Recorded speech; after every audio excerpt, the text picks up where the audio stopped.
giornata importante che ospitiamo quest'anno all'Università di Verona e ringrazio veramente tutti i colleghi e le colleghe che si occupano di trasparenza, prevenzione della corruzione e compliance nei nostri atenei.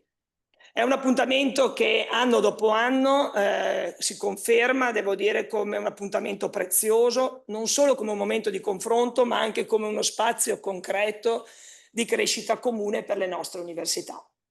Allora, le giornate di trasparenza all'Università del Veneto rappresentano un'esperienza consolidata di collaborazione tra i 4 atenei della regione. Non è l'unica delle collaborazioni consolidate tra i 4 atenei, però questa, devo dire, è diventata ormai un appuntamento, diciamo, importante e ricorrente. Nata per condividere delle buone pratiche alcuni anni fa, strumenti operativi, visione di lavoro, con l'obiettivo di andare, per me è molto importante questo, oltre il semplice adempimento normativo e rafforzare un'autentica, quindi vera cultura dell'integrità nelle nostre istituzioni accademiche. Per l'Università di Verona la trasparenza non è soltanto un obbligo amministrativo, lo dico a chi è dell'Università di Verona, ma penso possa essere condiviso da tutti coloro che lavorano nelle università italiane. È un impegno di metodo e di valore. Significa rendere accessibili i dati, semplificare i nostri processi, migliorare la qualità delle informazioni e costruire, devo dire, un aspetto importante, un rapporto sempre più solido di fiducia con la comunità universitaria, ma anche con la cittadinanza del territorio in cui operiamo. In questo senso, la trasparenza è strettamente legata al buon funzionamento dell'organizzazione pubblica. Un'amministrazione che funziona bene è anche un'amministrazione che rende chiara i suoi processi amministrativi, le proprie decisioni, le proprie responsabilità, rafforzando così nel tempo la fiducia, l'accountability e la qualità di un'azione amministrativa. In questo senso, lo viviamo tutti i giorni, il PIAO, la sezione amministrazione trasparente sono strumenti fondamentali per i nostri atenei, così come lo è il lavoro quotidiano di chi con competenza e responsabilità, e quindi qui ringrazio tutti coloro che lavorano per l'amministrazione trasparente e l'anticorruzione, ma anche tutti coloro che hanno collaborato alla stesura del PIAO, contribuisce a garantire correttezza e accessibilità dell'azione amministrativa. Beh, passiamo ad oggi. Oggi affrontiamo un tema di grande attualità e rilievo strategico legato alle nuove sfide poste dalla normativa europea in materia di anticorruzione e trasparenza. È una prospettiva che ci interpella da molto vicino come università, perché ci chiede di continuare ad essere aggiornati, di innovare e di rafforzare la capacità delle nostre amministrazioni pubbliche di essere veramente aperte, efficienti e responsabili. A questo proposito ringrazio tutti gli ospiti che interverranno nella giornata di oggi, da una parte per aver dimostrato la disponibilità a partecipare, ma soprattutto anche la disponibilità a dialogare insieme sul tema della direttiva europea. Io prima di concludere vi sottopongo, devo dire, proprio una brevissima riflessione sul fatto che cos'è la trasparenza in fondo, perché è bello parlarne, però mi piace anche provare a mettere a terra nel quotidiano che cosa significa per noi trasparenza. La trasparenza richiede istruttoria, verifiche e coordinamento tra uffici, rispetto delle norme e attenzione alla qualità delle informazioni che vengono rese disponibili. La nostra università ne ha avuto anche un tangibile esempio nel recente, diciamo, da quando sono diventata rettrice, quindi come sapete dal 1° ottobre dell'anno scorso, del 2025. Servono tempi adeguati, non bisogna essere trasparenti nel senso di essere, diciamo, sempre online, dare le informazioni in tempo reale, non è la velocità, ma è il tempo adeguato per dare informazioni che siano informazioni corrette, complete e affidabili, e quindi è importante anche far capire ai nostri interlocutori interni e esterni che può servire del tempo perché le informazioni che diamo siano informazioni corrette e affidabili. Questa è una missione che noi abbiamo, anche di farlo capire molto bene, direi, all'esterno. Su questo, come Università di Verona, e lo sa chi lavora con me, in primis la direttrice generale e gli uffici che si occupano di amministrazione trasparente e privacy. Intendo continuare a svolgere un ruolo attivo, con spirito di grande collaborazione, attenzione all'innovazione, ma soprattutto con un senso di responsabilità istituzionale che va oltre la forma.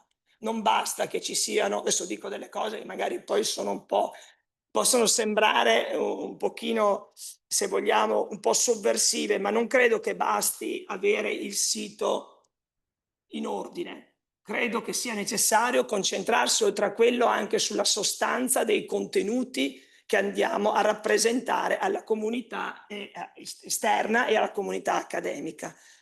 Detto questo, ringrazio davvero tutti, ringrazio il professor Gatta, il professor, li leggo nell'ordine, anche, quindi poi anche in collegamento il professor Selvaggi, che vedo c'è di sicuro, perché comunque lo ringrazio moltissimo, che è capo dell'ufficio legislativo del Ministero della Giustizia, il professor, l'avvocato, scusate, Giacomazzo, grazie ancora per il suo per intervenire, che è componente del Consiglio dell'ANAC, e ringrazio poi i direttori delle università del Veneto, che oggi sono presenti e presenti anche a distanza, il dottor Scuttari, che daranno testimonianza, diciamo, del lavoro fatto nelle nostre università. Ringrazio infine chi ci lavora ogni giorno in tutte le università perché il lavoro sulla trasparenza e l'anticorruzione sia davvero, come dicevamo prima, efficace. Viene fatto con grande discrezione, in grande silenzio, ma ha un grande valore in termini di creazione di valore pubblico. E grazie infine a chi ha reso possibile questa giornata, che è in parte sono ai miei lati, quindi la dottoressa Marsiglia, professor Flor e poi tutto l'ufficio che con il dottor Arena ha contribuito anche all'organizzazione, diciamo, della giornata di oggi. Grazie a tutti e ci auguriamo un buon lavoro. Grazie.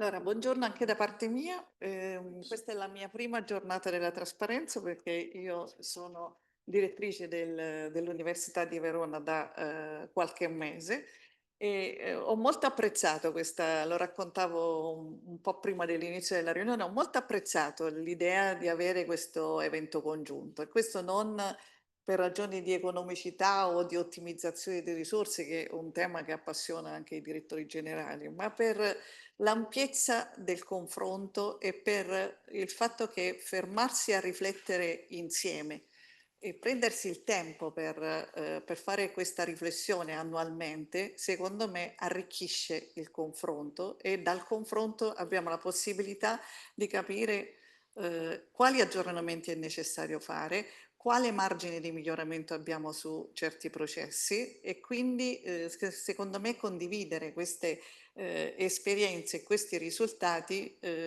ci aiuta a capire che cosa mettere in atto. Ma quando io mi occupo di trasparenza, in realtà lo faccio in una logica, in una prospettiva un po' diversa che volevo magari condividere con voi.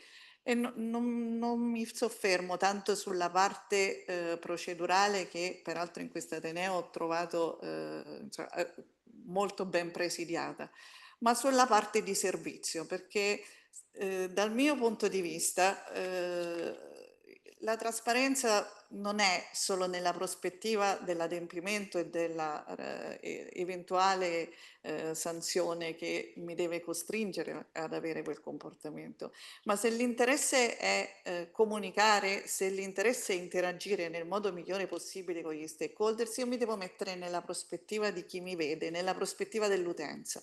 E questo dobbiamo farlo in generale e non solo sulla trasparenza. Questo ricade un po' nel nostro meccanismo di monitoraggio dei sistemi di assicurazione della qualità e nella parte, diciamo, di interazione con chi ci vede. Noi spesso ci troviamo misurati con indicatori di tipo quantitativo, ora è il periodo del monitoraggio dell'FFO, quindi ci stiamo appassionando a degli indicatori quantitativi, ma per la trasparenza e per la cosa, noi ci rendiamo conto spesso che quegli indicatori magari non ci rappresentano in come ci vediamo noi, in quello che facciamo, perché magari i nostri sistemi di elaborazione dati non sono perfettamente allineati con le strutture, perché ci sono degli sfasamenti temporali che sono fisiologici, però che esistono.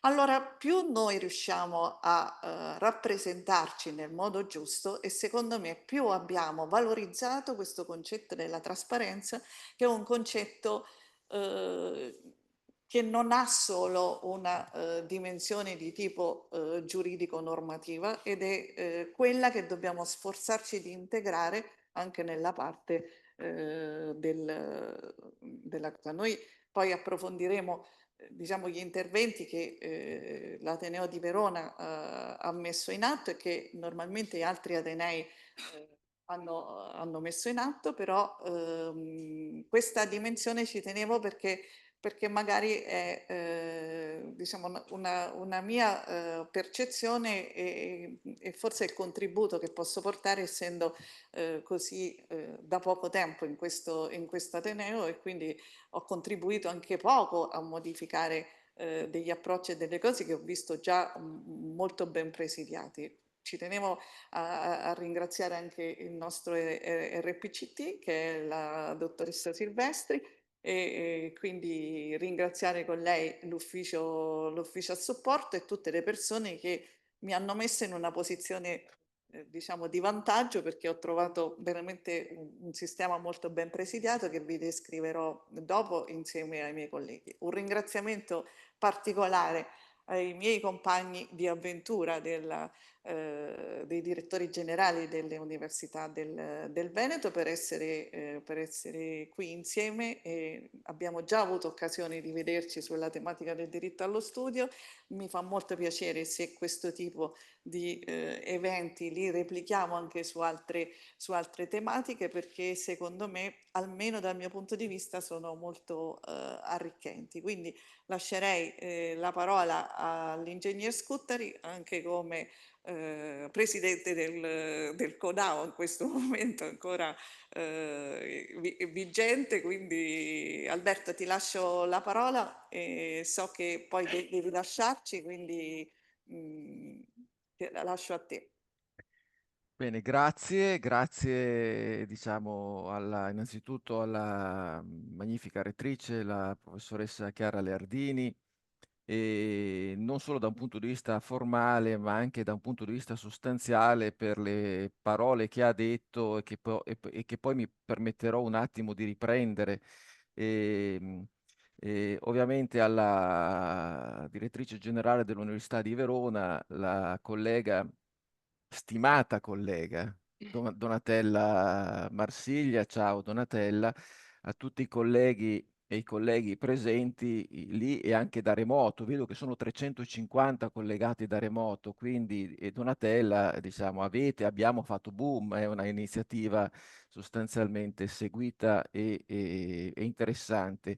Io purtroppo sono collegato perché sono a Roma, diciamo, e avevo già preso questo impegno, sono al Ministero e non posso essere lì con voi, quindi vi ringrazio veramente per consentirmi comunque di portare il mio saluto a questa giornata che facciamo insieme, come è stato sottolineato, con l'Università del Veneto, e che è ospitata quest'anno dall'Università di Verona, che quindi ringrazio per l'accoglienza e per l'organizzazione. Lo faccio, come hai detto, come presidente del CODAU, il convegno dei direttori generali delle amministrazioni universitarie, e anche come direttore generale dell'Università di Padova, insieme agli altri due colleghi che saluto, che sono lì presenti, che sono il dottor Alberto Domenicali, DG di UAV, il dottor Tommaso Piazza, DG di Ca' Foscari. E oggi per l'Università di Padova ci sarà la dottoressa Rosaria Falconetti, che oltre a essere RPCT è anche, diciamo, la mia vice all'Università di Padova, per la discussione seguente. E mi permetto di riprendere alcune parole che sono già state dette, perché diciamo, oggi la trasparenza, è proprio vero, non può essere considerata soltanto un adempimento. perché è proprio una dimensione della qualità istituzionale. Vorrei dire che è un modo di amministrare ed è soprattutto la condizione della fiducia. Mm.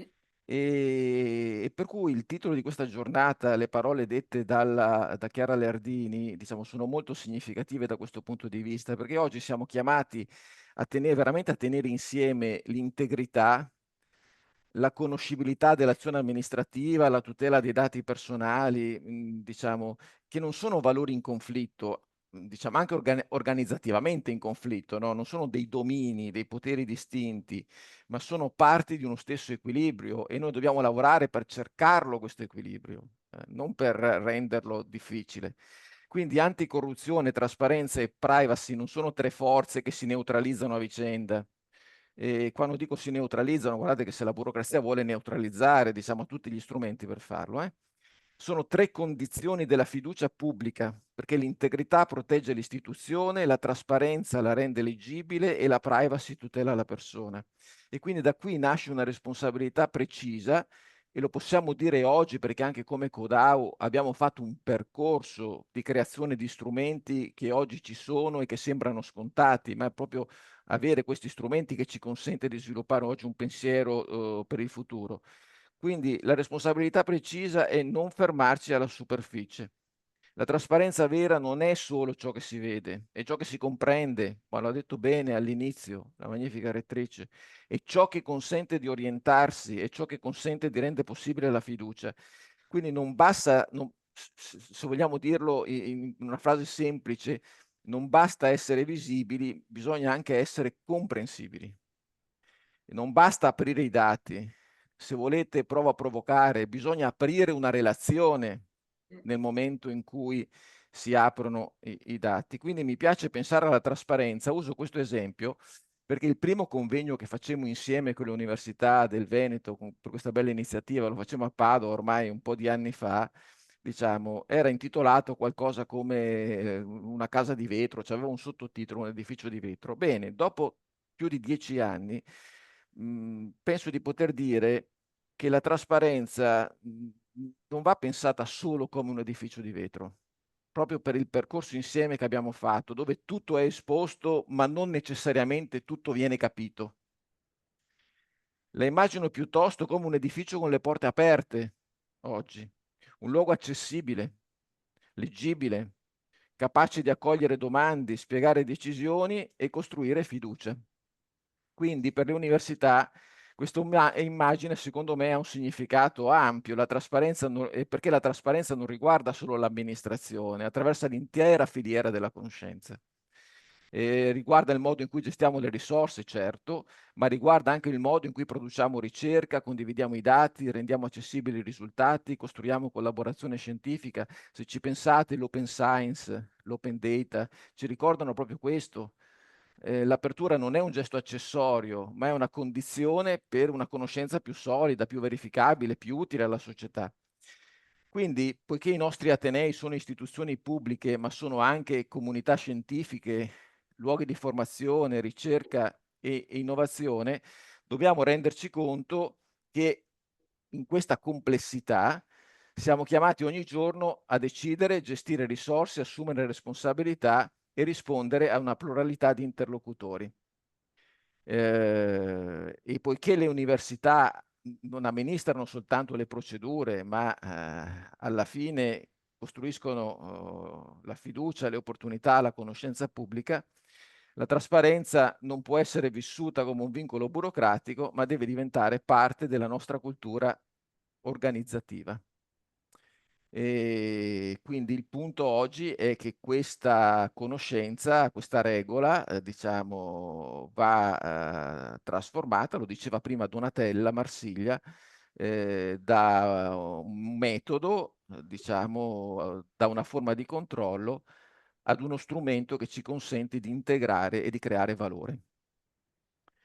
Come Codau abbiamo sempre accompagnato e lo faremo sicuramente anche in futuro gli Atenei in questo percorso, favorendo il confronto, condividendo buone pratiche, costruendo soluzioni comuni, Siamo convinti che la qualità dell'amministrazione universitaria passa anche dalla capacità di interpretare le norme in modo intelligente e proporzionato, orientato appunto alla creazione di valore. Quindi questa è una giornata dunque importante, quindi ringrazio di nuovo per averla organizzata. È importante non solo per aggiornarsi sul piano tecnico e giuridico, che comunque richiede un aggiornamento, e oggi giustamente avete posto a tema la regola europea, ma per riflettere anche sul senso del nostro lavoro. E a questo siamo anche stati sollecitati, perché la legalità non è una difesa, non è solo una difesa formale dal rischio, ma è una condizione per decidere meglio, amministrare meglio, servire meglio le nostre comunità. Quindi vi ringrazio veramente, ringrazio l'Università di Verona, i relatori, tutte le persone che hanno organizzato questa iniziativa. Sono certo che il confronto di oggi offrirà spunti utili per il sistema universitario veneto e per l'intero sistema universitario anche nazionale. E quindi concludo con un augurio finale: che la trasparenza, diciamo, non sia soltanto una vetrina dell'amministrazione, ma una porta aperta sulla fiducia. Grazie e buon lavoro a tutte e a tutti.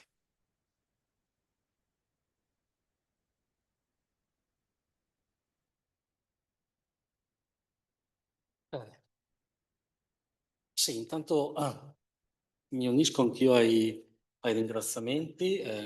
Ringrazio la magnifica lettrice, la direttrice generale, il presidente del CODAO, tutti coloro che hanno collaborato per rendere concreta e effettiva questa iniziativa. Il mio compito è quello di moderare i lavori, quindi organizzeremo due tavoli sostanzialmente. Un primo tavolo in cui ci sarà il professor Gatta, il professor Selvaggi, l'avvocato Giacomasso, il professor Bercelli, il professor Moro, e poi un secondo tavolo in cui ci saranno il dottor Alberto Domenicali e il dottor Tommaso Piazza e la nostra direttrice generale. Quindi se possiamo fare il cambio tavolo, io ringrazio davvero la magnifica direttrice e la direttrice.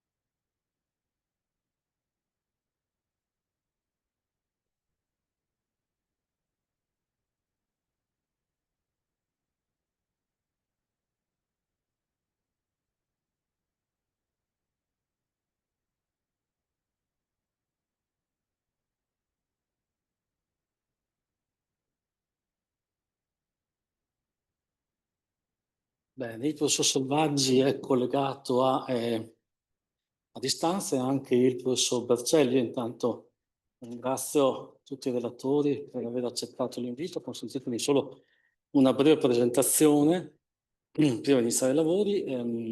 Intanto il professor Nicola Selvaggi, collega amico, capo dell'ufficio legislativo del Ministero della Giustizia, però già vice capo di gabinetto del Ministero della Giustizia con la ministra Cartabia. Io, se posso, una piccola nota di orgoglio, e penso di portare la voce di tutti i colleghi penalisti, è che dovete sapere che il professor Selvaggi è il primo professore che ricopre questa carica, che è sempre stata ricoperta in realtà da magistrati all'interno dell'ufficio legislativo del Ministero della Giustizia, quindi ne siamo particolarmente orgogliosi.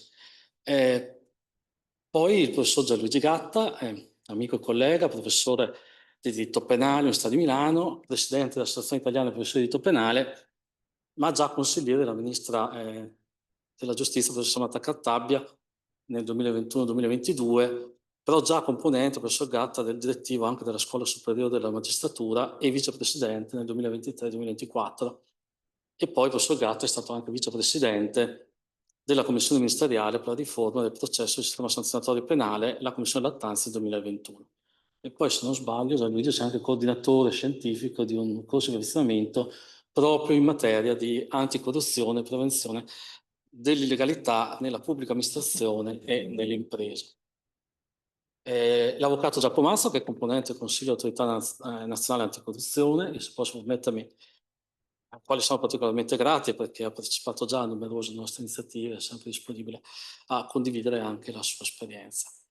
Connesso a distanza c'è anche il professor Bercelli, che è componente del Comitato per la prevenzione della corruzione e della Commissione partecipata atenea, nonché professore di diritto amministrativo presso il nostro Dipartimento di Scienze Giuridiche, e poi, last but not least, il professor Sergio Moro, che è professore di diritto amministrativo del nostro Dipartimento, ma è delegato della rettrice all'adeguamento e alla semplificazione normativa e amministrativa dell'Ateneo.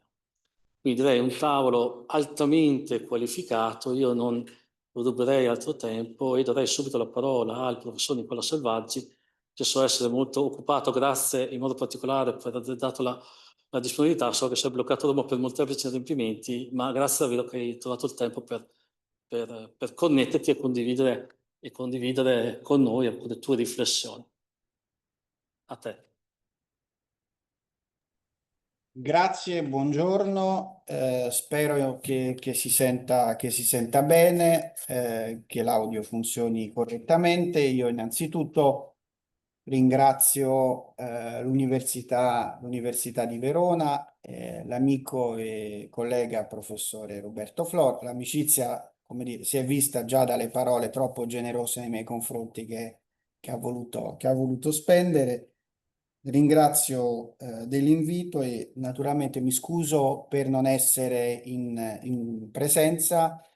Mi avrebbe fatto piacere ovviamente per salutare, per rendere anche come dire, più vivo il confronto, ma come è stato detto da Roberto, purtroppo gli impegni diciamo, del capo dell'ufficio legislativo sono tali che non mi consentono grandi spostamenti. Saluto infine il presidente dell'Associazione dei professori di diritto penale e amico Gianluigi Gatta. Allora, io svolgerei alcune considerazioni di carattere generale, diciamo così, di apertura, se posso usare questo termine, del dibattito, del confronto sulla direttiva del 2026, per segnalarne in primo luogo l'impostazione, i caratteri fondamentali, quindi l'impostazione, il rapporto che essa instaura con altri strumenti eurounitari, quindi diciamo con l'ambiente normativo specifico unionale, e poi per dare alcune proposte, diciamo, di elementi di discussione con riferimento ad alcuni contenuti specifici della direttiva. Naturalmente, nella parte finale svolgerò anche alcune considerazioni in relazione come dire, ad alcune questioni più calde o più delicate, se si può dir così. La prima osservazione che mi sembra opportuno fare è che la direttiva, differenza diciamo, di altri strumenti eurounitari, si caratterizza per una maggiore ampiezza, per una prospettiva che, come dire, tende allo sguardo olistico rispetto al problema della corruzione, e che quindi sotto questo profilo si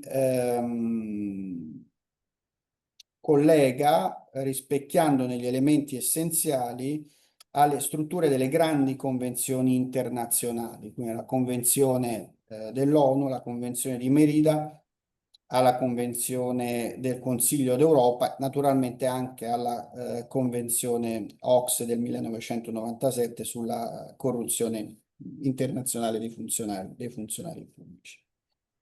Questo riflesso dei grandi movimenti convenzionali di lotta e di prevenzione al fenomeno della corruzione, in effetti si ricava immediatamente dalla lettura della struttura fondamentale della direttiva, che è impostata sui tre grandi pilastri della prevenzione, della incriminazione, quindi degli obblighi di penalizzazione, e della cooperazione giudiziaria e di polizia, specialmente giudiziaria, in particolare per quanto attiene al recupero, alla ricerca e al recupero dei proventi del reato, quindi ai percorsi cosiddetti di asset recovery. Negli stessi termini, infatti, sono impostate sia la Convenzione ONU sia la Convenzione di Strasburgo del Consiglio d'Europa, sia quella già citata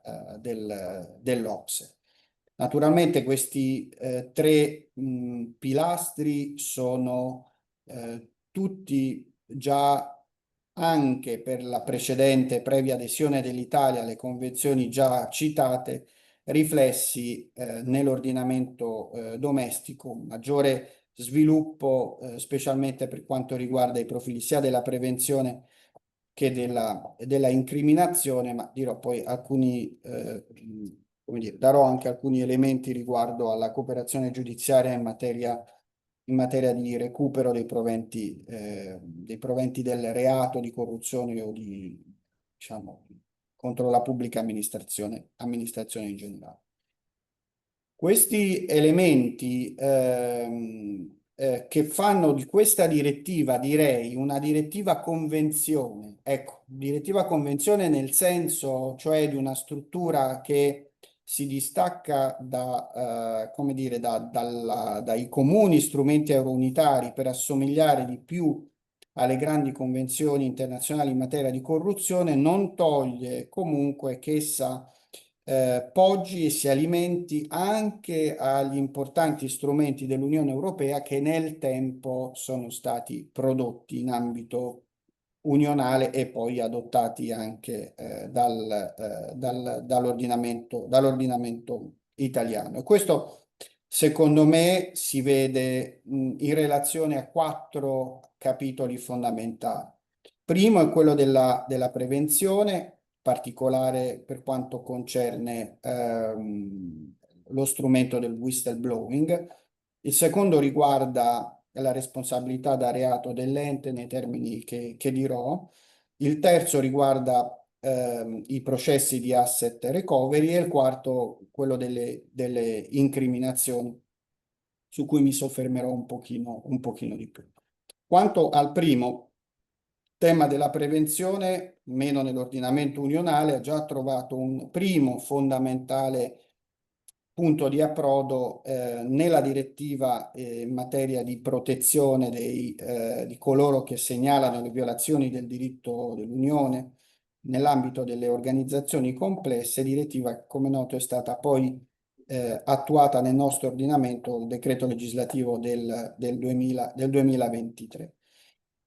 La progressione dell'ordinamento dell'Unione nel rafforzamento degli strumenti di prevenzione all'interno delle organizzazioni complesse, mio parere, segnala in un certo senso anche un complessivo avanzamento dell'ordinamento non solo unionale, ma anche degli ordinamenti degli Stati membri nel loro complesso, perché i sistemi di whistleblowing non sono soltanto dei sistemi che reagiscono in chiave di tutela giuslavoristica rispetto alle segnalazioni del lavoratore, ma per come sono stati costruiti dalla direttiva impostano un tema più profondo che è quello della tutela delle fonti di alimentazione del dibattito pubblico anche all'interno delle organizzazioni di impresa, ma non solo, e quindi da questo punto di vista si pongono, secondo me, in una ottica che potremmo definire aderente a quei postulati della societal o corporate constitutionalism, cioè di alcune concezioni istituzionalistiche patrocinate per esempio da Gunther Teubner e anche da altri autori, insomma, classici ormai dell'istituzionalismo sociologico e giuridico, secondo i quali il concetto di costituzionalismo e quindi diciamo di partecipazione alla costruzione della dinamica dei poteri pubblici entrano sempre più prepotentemente anche i grandi soggetti privati, ovviamente con conseguente trasformazione anche degli stessi della loro struttura. Ecco, questo è il Bologna per come è progettato dal diritto dell'Unione Europea e per come è attuato anche dall'ordinamento italiano, mi pare che si muova in questa direzione. Ovviamente questo affidamento ai fini della prevenzione nel settore privato ci porta sul secondo punto, che è quello della responsabilità da reato dell'ente, pure presa in considerazione non poteva essere altrimenti dalla direttiva che stiamo esaminando. Ecco, rispetto alla responsabilità da reato dell'ente ci sarebbero molte cose da dire, io mi limito semplicemente a 3 considerazioni di fondo. La prima, l'interesse crescente del legislatore europeo nei confronti di questo regime, un modello di responsabilità inteso come tecnica normativa di gestione del rischio collettivo di reato, che è qualcosa di più di una semplice opzione politico-criminale, il che a mio parere è dimostrato dallo spazio, come dire, crescente che anche all'interno delle stesse direttive assumono o hanno conquistato, guadagnato le disposizioni in materia di responsabilità delle persone giuridiche. Basti non solo considerare questa direttiva del Parlamento e del Consiglio in materia di lotta contro la corruzione che stiamo esaminando,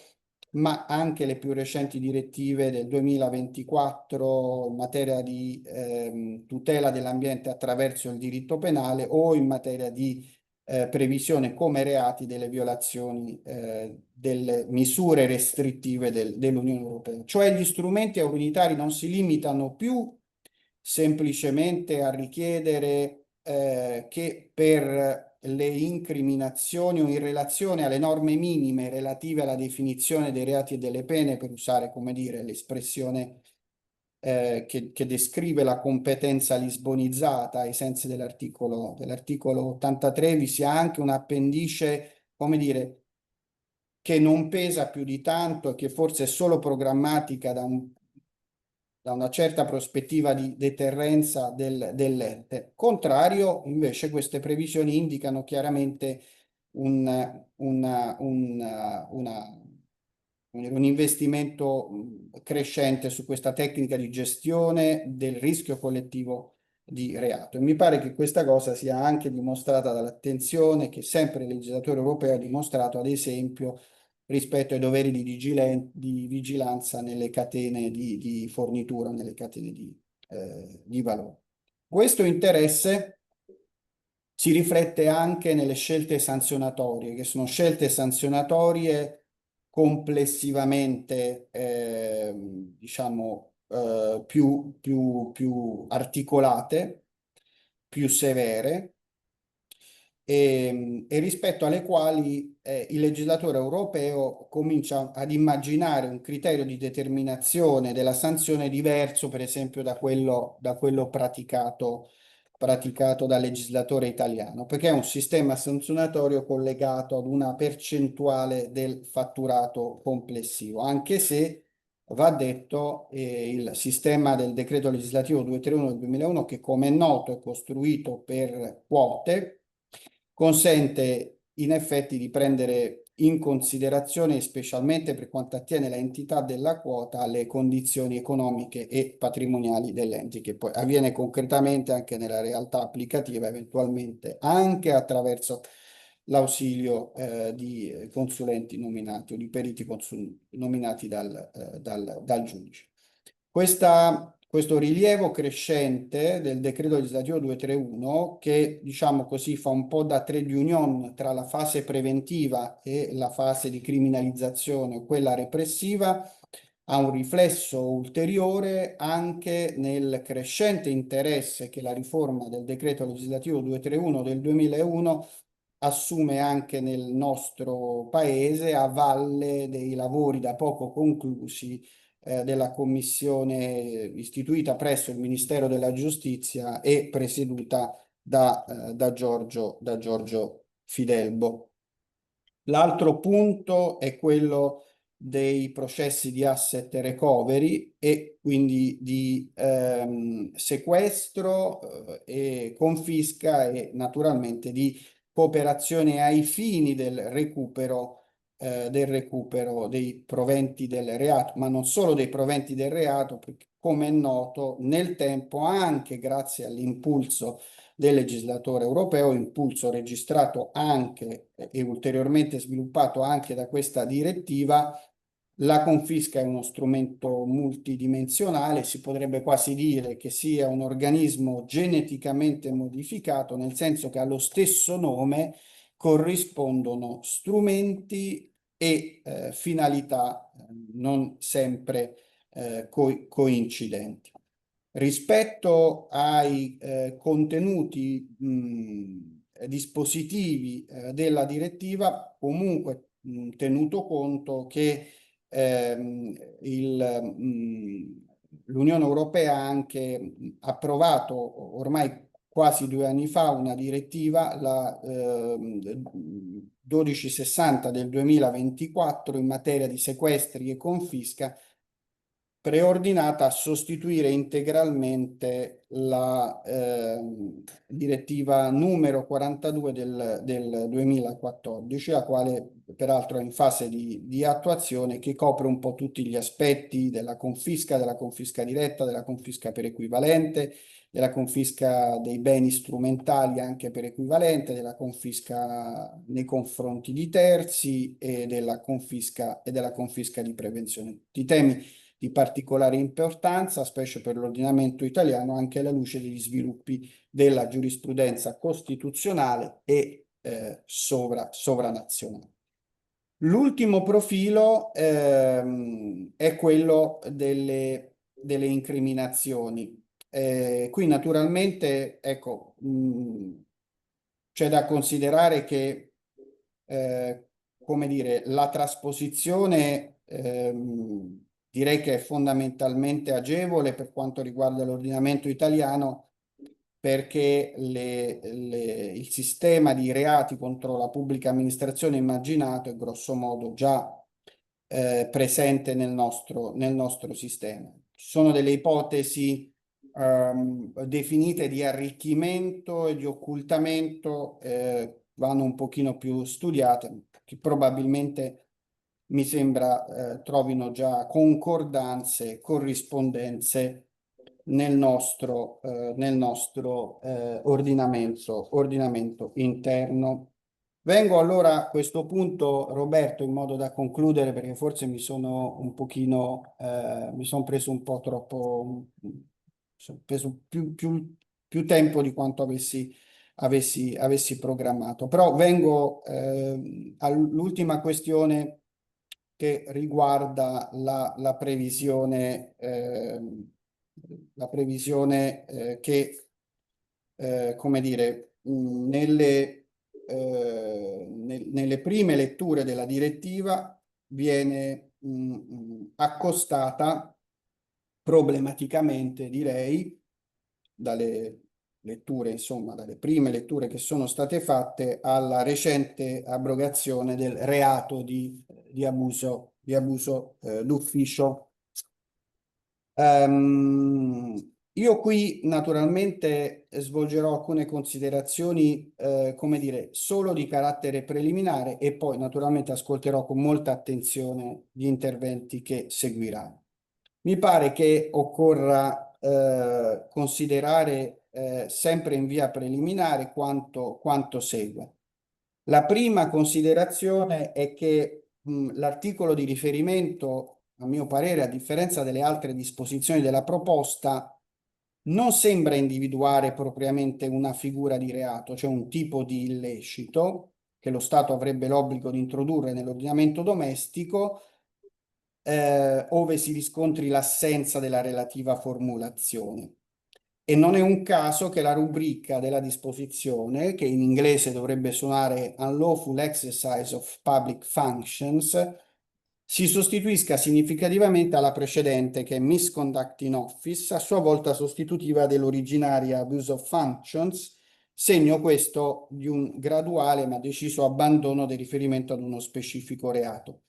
Direttiva piuttosto, questo è evidente, impegna gli Stati ad assicurare che le gravi violazioni dei doveri o l'abuso di poteri corrispondenti alla qualifica pubblicistica siano rilevanti agli effetti penali, lasciando poi ovviamente un ampio margine di discrezionalità agli Stati su come adempiere a tale impegno anche dal punto di vista della cerchia dei soggetti attivi.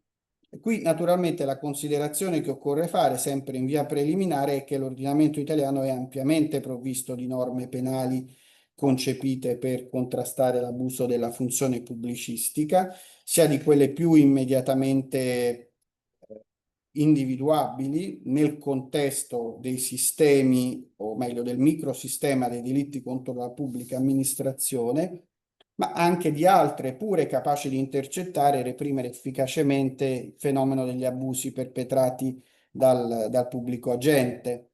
Penso ad esempio alle falsità in atti che del resto anche nella casistica pratica poi spesso accompagnano o hanno accompagnato la contestazione del reato di abuso d'ufficio e che talvolta hanno addirittura sfoggiato una maggiore capacità di sopravvivenza rispetto al decorso dei termini di prescrizione, e questo in ragione della più alta cornice sanzionatoria. E questo a mio parere vale a maggior ragione considerando anche quella giurisprudenza della Corte di Cassazione, che ritengo ormai, anche alla luce delle ultime verifiche che ho potuto fare, consolidata, che riconduce nel cono di applicazione delle disposizioni sul falso ideologico anche l'attività valutativa del pubblico ufficiale quando sia caratterizzata da un regime definibile di discrezionalità tecnica. Ecco, queste sono le considerazioni anche, come dire, che io mi sento di fare preliminari, introduttive alla direttiva e come dire, preliminari rispetto a un problema specifico. Ringrazio ancora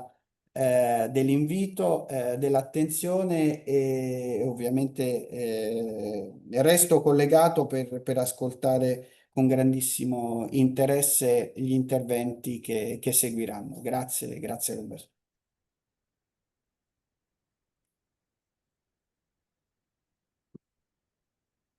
No, grazie a te davvero anche per il tempo che ci hai dedicato e anche per questo intervento che è davvero ricco di spunti a partire dalle riflessioni sui pilastri ben evidenziati, no? Di prevenzione, incriminazione e cooperazione giudiziaria, e poi su questo avanzamento progressivo della fase preventiva e proattiva nel prisma anche della gestione del rischio reato, e quindi una sempre maggiore consapevolezza che la fase reattiva da sola non è più in grado, non è mai stata in grado, forse da sola, a porre in essere gli strumenti di prevenzione nei confronti dei fenomeni corruttivi.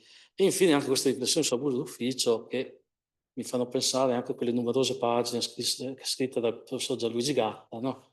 Con riferimento all'operazione abuso d'ufficio, che sono più che mai attuali alla luce di questa direttiva. Quindi grazie mille. E sono lieto quindi di passare la parola quindi al professor Gianluigi Gatta, che ringrazio nuovamente per essere intervenuto.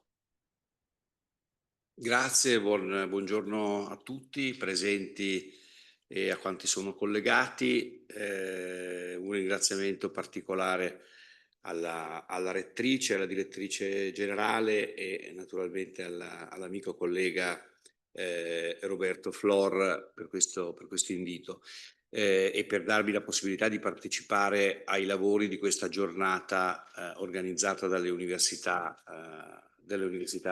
del Veneto.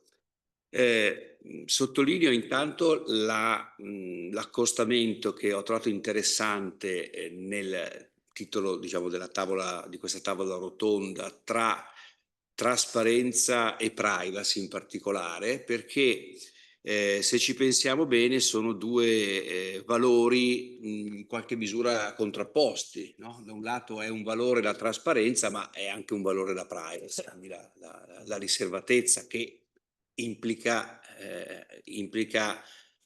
in qualche misura una mancanza di trasparenza, ecco.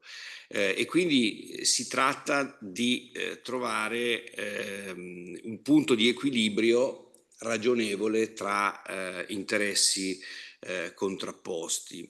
E tra i tanti esempi che si potrebbero fare, prima ne abbozzavamo uno con i colleghi, per esempio, stando nel nostro mondo universitario, i verbali delle procedure di concorso, in cui ci sono degli atenei, non so se anche quelli che sono collegati, in cui ho visto, non ancora nel mio che l'Università Statale di Milano, ma ho visto che per esempio non vengono riportati i nomi dei candidati anche nei verbali, ma dei codici, non so, quindi il candidato 15.660, e poi dopo però ci sono le pubblicazioni che hanno evidentemente, che consentono di arrivare al nome del candidato. Quindi interessante, ecco, e sfidante questa ricerca di un equilibrio tra trasparenza e privacy, alla luce poi da condurre, alla luce ovviamente della normativa vigente, ma anche del buon senso e dell'efficienza e degli obiettivi che ci si pone all'interno dell'amministrazione. La nuova direttiva sull'anticorruzione rappresenta indubbiamente un'occasione, un'opportunità per il Paese e quindi per tutte le amministrazioni, comprese le università, a partire da quelle pubbliche, sotto diversi profili. Direi che il principale è quello di rilanciare e rimettere l'attenzione sul tema della trasparenza e dell'anticorruzione, che è un tema, come sa benissimo ANAC, l'osservatorio di ANAC, che va nel dibattito pubblico e nell'attenzione pubblico-mediatica, va un po' ad ondate. Quindi ci sono dei momenti in cui si fanno dei passi avanti, in cui c'è un'attenzione particolare sul tema, momenti in cui invece si fa qualche passo indietro e l'attenzione diminuisce. Ecco, il fatto che ci sia a livello europeo una nuova direttiva che tra l'altro ha all'origine vicende, scandali a livello europeo, quindi noi siamo soliti piangerci un po' addosso come italiani, ma i problemi non li abbiamo solo noi, ci sono anche nella dimensione sovranazionale, straniera, europea, e rappresenta, dicevo, un'occasione intanto per riparlarne, per ripensare agli assetti normativi sia a livello nazionale ma anche a livello regolamentare. Qui siamo in un contesto universitario e quindi regolamenti, codici etici e procedure amministrative sono ciò di cui poi si vive all'interno dell'università, che regola la vita e l'attività all'interno dell'università. Per ripensare, secondo un'indicazione che si trova in uno degli ultimi articoli della direttiva, a una strategia nazionale di prevenzione della corruzione. Proprio l'idea della strategia, che secondo me è quello che è importante a livello nazionale ovviamente, ma poi anche a livello di singoli atenei. Quindi già l'idea di avere una strategia rispetto, quindi fissarsi degli obiettivi e capire come raggiungerli rispetto al tema della prevenzione della corruzione e dell'illegalità all'interno del contesto universitario, che è quello che ci occupa in particolare, è molto importante. E in realtà la parte relativa alla repressione, che poi è essenzialmente penalistica, arriva per ultima. Ecco, uno dei grandi meriti della legge 190 del 2012, quella che istituì l'ANAC, la legge Severino, fu quello di dare più importanza anche nella mole contenutistica della legge alla prevenzione rispetto alla repressione. È chiaro che la corruzione è un fenomeno criminale che è da sempre disciplinata nei codici penali, e che quindi quando pensiamo alla corruzione o quando pensiamo a gravi forme di illegalità pensiamo subito al codice penale, al giudice penale, alle conseguenze, alle gravi conseguenze sanzionatorie. Ma in realtà il penale arriva sempre tardi per definizione, quando oramai il danno è fatto. Ecco. Quindi è molto importante agire prima, concepire il penale come diciamo accessorio, ecco, rispetto a una regolamentazione amministrativistica e auspicare che l'intervento penalistico sia il più limitato e contenuto possibile, perché una prevenzione efficace evita poi l'intervento delle sanzioni penali, che indubbiamente devono essere previste, anche la direttiva lo prevede, perché assolvono a una funzione non solo di diciamo, ripristinare, riaffermare l'imperatività dei comandi legislativi, a partire da quello di non corrompere e non farsi corrompere, e quindi per una finalità di tutela del buon andamento e dell'imparzialità della pubblica amministrazione, ma anche per un'efficacia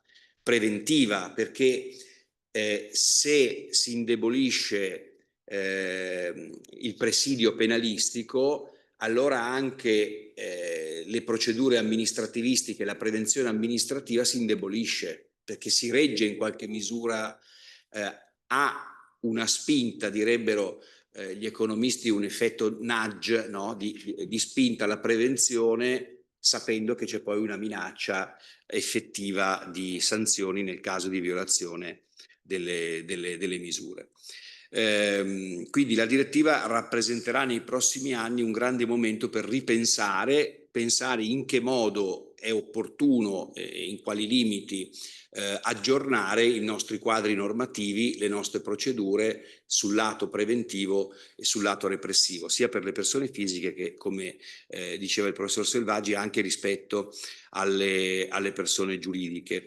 Il messaggio culturale che la direttiva rinnova è quello dell'etica pubblica, che è un messaggio ancora più importante cercare di diffondere in università, e anche il fatto che ci sia questa stessa giornata lo indica, no? Cioè c'è un'attenzione, un'importanza per l'etica pubblica nella pubblica amministrazione e nell'università in particolare. Questo è un luogo di formazione, di cultura, di ricerca, di studio, e quindi che appunto la legalità la legalità e il merito, che in università è evidentemente legato anche alla legalità, sia per le procedure di reclutamento, ma anche evidentemente per il servizio che noi offriamo agli studenti. Ecco, che questa idea, questo messaggio venga veicolato attraverso iniziative come queste, ma anche altre iniziative evidentemente sul piano della didattica, della ricerca e dei servizi e anche degli organi istituzionali, è una cosa molto importante, quindi è particolarmente apprezzabile che questa iniziativa non solo venga svolta in università, ma coordinata da più università. Trovo una cosa molto, molto interessante. Dicevo, abbiamo vissuto in questi anni stagioni diverse, quindi alcuni passi avanti e passi indietro nella percezione della corruzione come problema, anche a livello mediatico. Dicevo, passi avanti, passi indietro a seconda delle stagioni, con anche dei momenti di eccesso, perché abbiamo vissuto anche degli eccessi, un'equiparazione della corruzione alla mafia, che certo in alcuni casi il fenomeno ha una gravità e ci sono delle commistioni tra i due fenomeni, però indubbiamente sono fenomeni distinti, e la corruzione in senso lato è un fenomeno di vario livello, cioè c'è quella pulviscolare, poi ci sono forme più evidentemente più gravi, ma abbiamo avuto stagioni in cui si sono chiamate delle leggi spazzacorrotti, un termine che un penalista non può che guardare con qualche brivido, no? L'idea di spazzare via i corrotti, e poi però si è passati un po' velocemente al basta paura. Se ci pensate, dal basta paura della firma a spazza corrotti sono due slogan che riflettono due eccessi.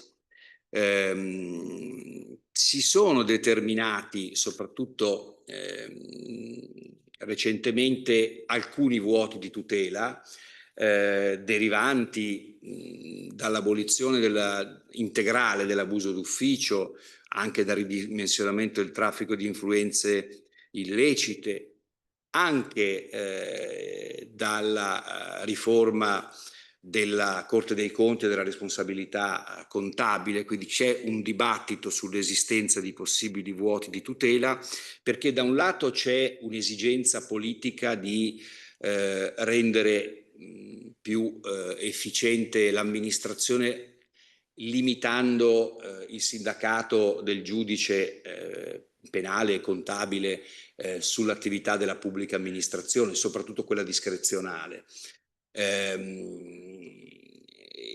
far venir meno appunto la famosa famigerata paura della firma, e sbloccare i lavori. Ecco, questi sono un po' gli slogan che abbiamo sentito, insomma, le parole chiave che abbiamo sentito nel dibattito.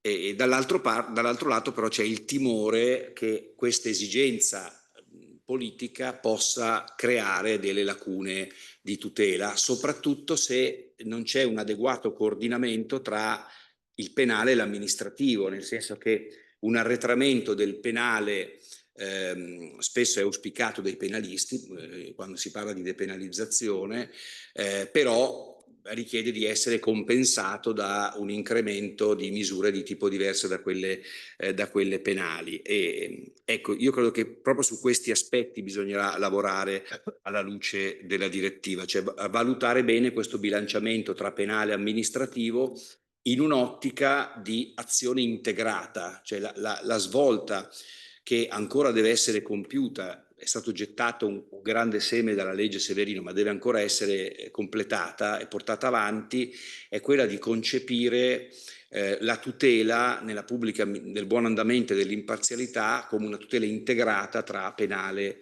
e amministrativo. Quindi anche a livello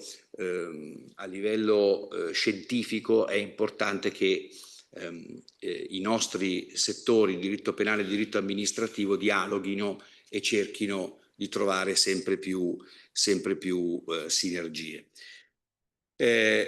Un altro aspetto su cui è importante riflettere proprio a livello culturale è cercare di fare uno sforzo per non ridurre nella prassi quotidiana, nella vita quotidiana, la trasparenza, l'anticorruzione e anche la privacy a un tema di burocrazia, perché il rischio c'è, lo sottolineava anche la rettrice in qualche modo quando ha detto non limitiamoci a sistemare, non pensiamo che sistemare il sito internet sia sufficiente, che è un adempimento, diamo un'immagine di trasparenza all'esterno, ecco, ma non pensiamo anche solo di soddisfare le esigenze di buona amministrazione adempiendo formalmente a tutti gli infiniti oneri che impongono l'anticorruzione e la privacy. Perché qui un tema che so che è sicuramente caro ai professori e ai ricercatori è quello di riuscire a garantire l'efficienza della ricerca, cioè riuscire a fare bene il nostro lavoro, quindi a riuscire a fare ricerca, riuscire a organizzare iniziative anche per la terza missione, riuscire a fare didattica, riuscire a fare missioni anche all'estero, riuscire a fare tutto quello che dobbiamo fare per il nostro lavoro senza trovare degli ostacoli eccessivi quantomeno rispetto alla disciplina amministrativa di controllo appunto della trasparenza e dell'anticorruzione. Mi riferisco a problemi noti che immagino, non penso che riguardino solo il mio Ateneo, ma riguardino tutto. Sappiamo tutti quanto è difficile invitare un collega da fuori e se vengo invitato da un'università probabilmente mi vengono sottoposti 10 moduli che devo completare per poter ottenere un rimborso magari di un biglietto del treno, no? Se invito al mio corso di perfezionamento sull'anticorruzione l'avvocato Giacomazzo, che è titolatissimo per intervenire come consigliere di ANAC, può darsi che mi chiedano il suo curriculum da dare per dimostrare che per rimborsare il biglietto del treno. se si organizza un catering bisogna dimostrare che vengono delle persone dall'esterno per quel catering e via dicendo. Ecco, dico cose che sono note, per non parlare di problemi più seri che riguardano l'accesso ai finanziamenti per la ricerca, l'utilizzo dei fondi.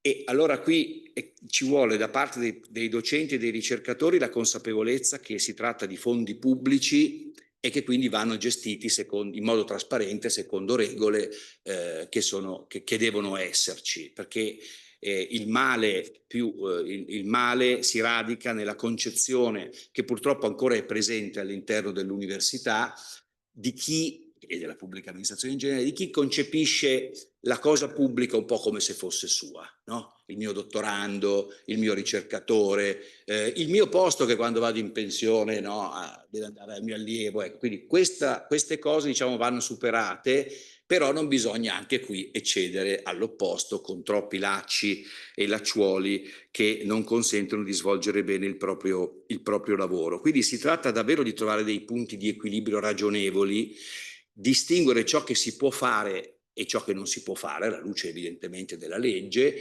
però poi cercare di fare in modo, anche con il buon senso, di far fare ciò che si può fare, cioè di non bloccarci. Ho colto appunto questo passaggio nell'ingegnere Scuttari prima, la burocrazia può neutralizzare, ce lo sappiamo benissimo, può bloccare, ecco, e quindi dobbiamo cercare di far sì che questo non avvenga.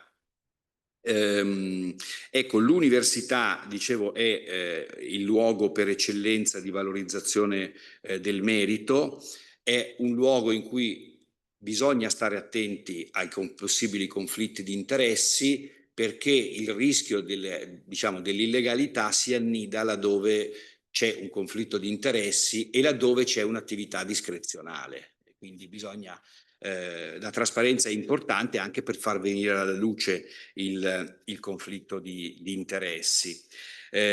Sul tema dei concorsi pubblici e in particolare dei concorsi per il reclutamento del personale, ma anche i concorsi per i dottorati di ricerca, per i contratti di ricerca, c'è indubbiamente in questo momento un vuoto di tutela, perché non è più applicabile la normativa sull'abuso d'ufficio che è stato abolito e non è più applicabile, e non è applicabile per una giurisprudenza della Cassazione, la normativa sulla turbativa d'asta.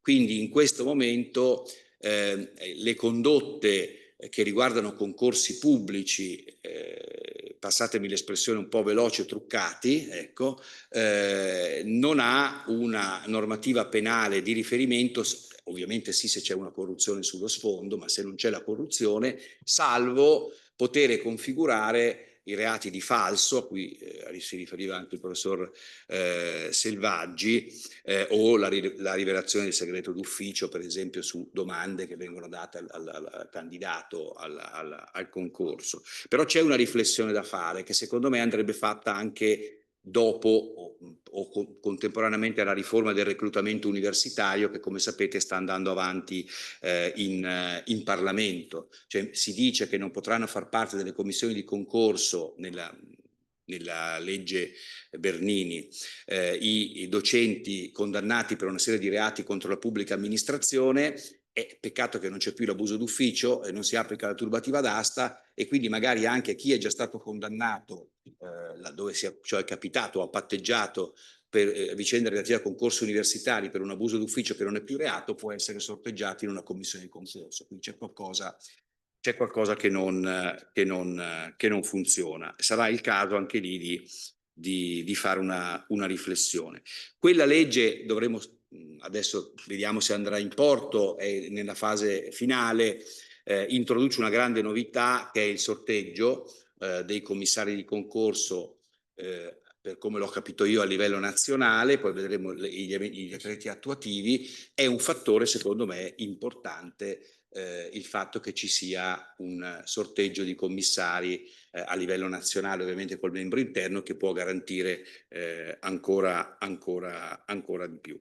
L'ultima cosa, e chiudo, riguarda una sottolineatura, faccio proprio perché siamo in ambito universitario, sull'importanza di iniziative, della promozione di iniziative anche magari in forma interuniversitaria per la formazione su questi temi, sia la formazione del personale, che è importante, la formazione del personale amministrativo delle università, una formazione che sia il più possibile ritagliata sulle esigenze dell'attività, quindi il tema della trasparenza e dell'anticorruzione può essere declinato proprio rispetto alla vita universitaria, che ha le sue peculiarità, perché siamo amministrazioni pubbliche ma con tante specificità che vanno tenute conto. Non a caso esistono anche delle linee guida ANAC apposite sulla nostra realtà. E poi anche ecco, una formazione rispetto alla quale le università possono avvalersi di risorse interne che hanno. Mi fa piacere vedere in questo caso che appunto il collega Roberto Flor come penalista presiede il Comitato per la prevenzione della corruzione dell'Ateneo, ma appunto in università ci sono grandi risorse, penalisti, amministrativisti, scienziati dell'organizzazione, giuslavoristi per quanto riguarda i profili anche di responsabilità disciplinare, e quindi è bello pensare che una comunità accademica possa valorizzare le competenze che ha al suo interno e metterle in comune per la formazione del personale amministrativo, e questo può essere anche un utile momento di confronto con i docenti, perché un punto debole è quello spesso è quello del rapporto tra personale amministrativo e personale docente, perché è lì che si creano difficoltà di comunicazione, no? Io voglio fare la mia iniziativa e tu, il personale amministrativo, vedo in te un ostacolo, ma tu in realtà non stai ostacolando la mia attività, stai seguendo regolamenti e procedure, e questo deve essere un dialogo, non uno scontro, ma deve essere il più possibile un dialogo proficuo. Non è facile, ma credo che sia quello che dobbiamo cercare di fare. Quindi ecco, in questa strategia che ci invita la direttiva anticorruzione di elaborare, io penso che possa essere un'occasione non solo per una strategia nazionale che sta sopra la nostra testa, ma anche per ragionare strategicamente dentro i singoli atenei e tra gli atenei. Quindi questo momento di dialogo tra le università venete è esemplare e sarebbe opportuno, e sicuramente ci sarà modo di estenderlo attraverso le associazioni competenti anche agli altri atenei a livello nazionale. Grazie.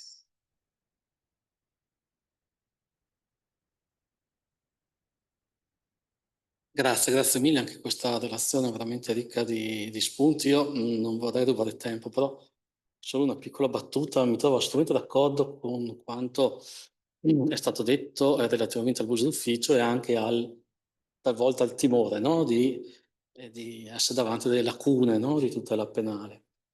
Una piccola nota autobiografica: una sera ero a cena con un magistrato molto importante, di cui non farò mai il nome, il quale mi chiese: ma professore, secondo lei questo fatto ha rilevanza penale?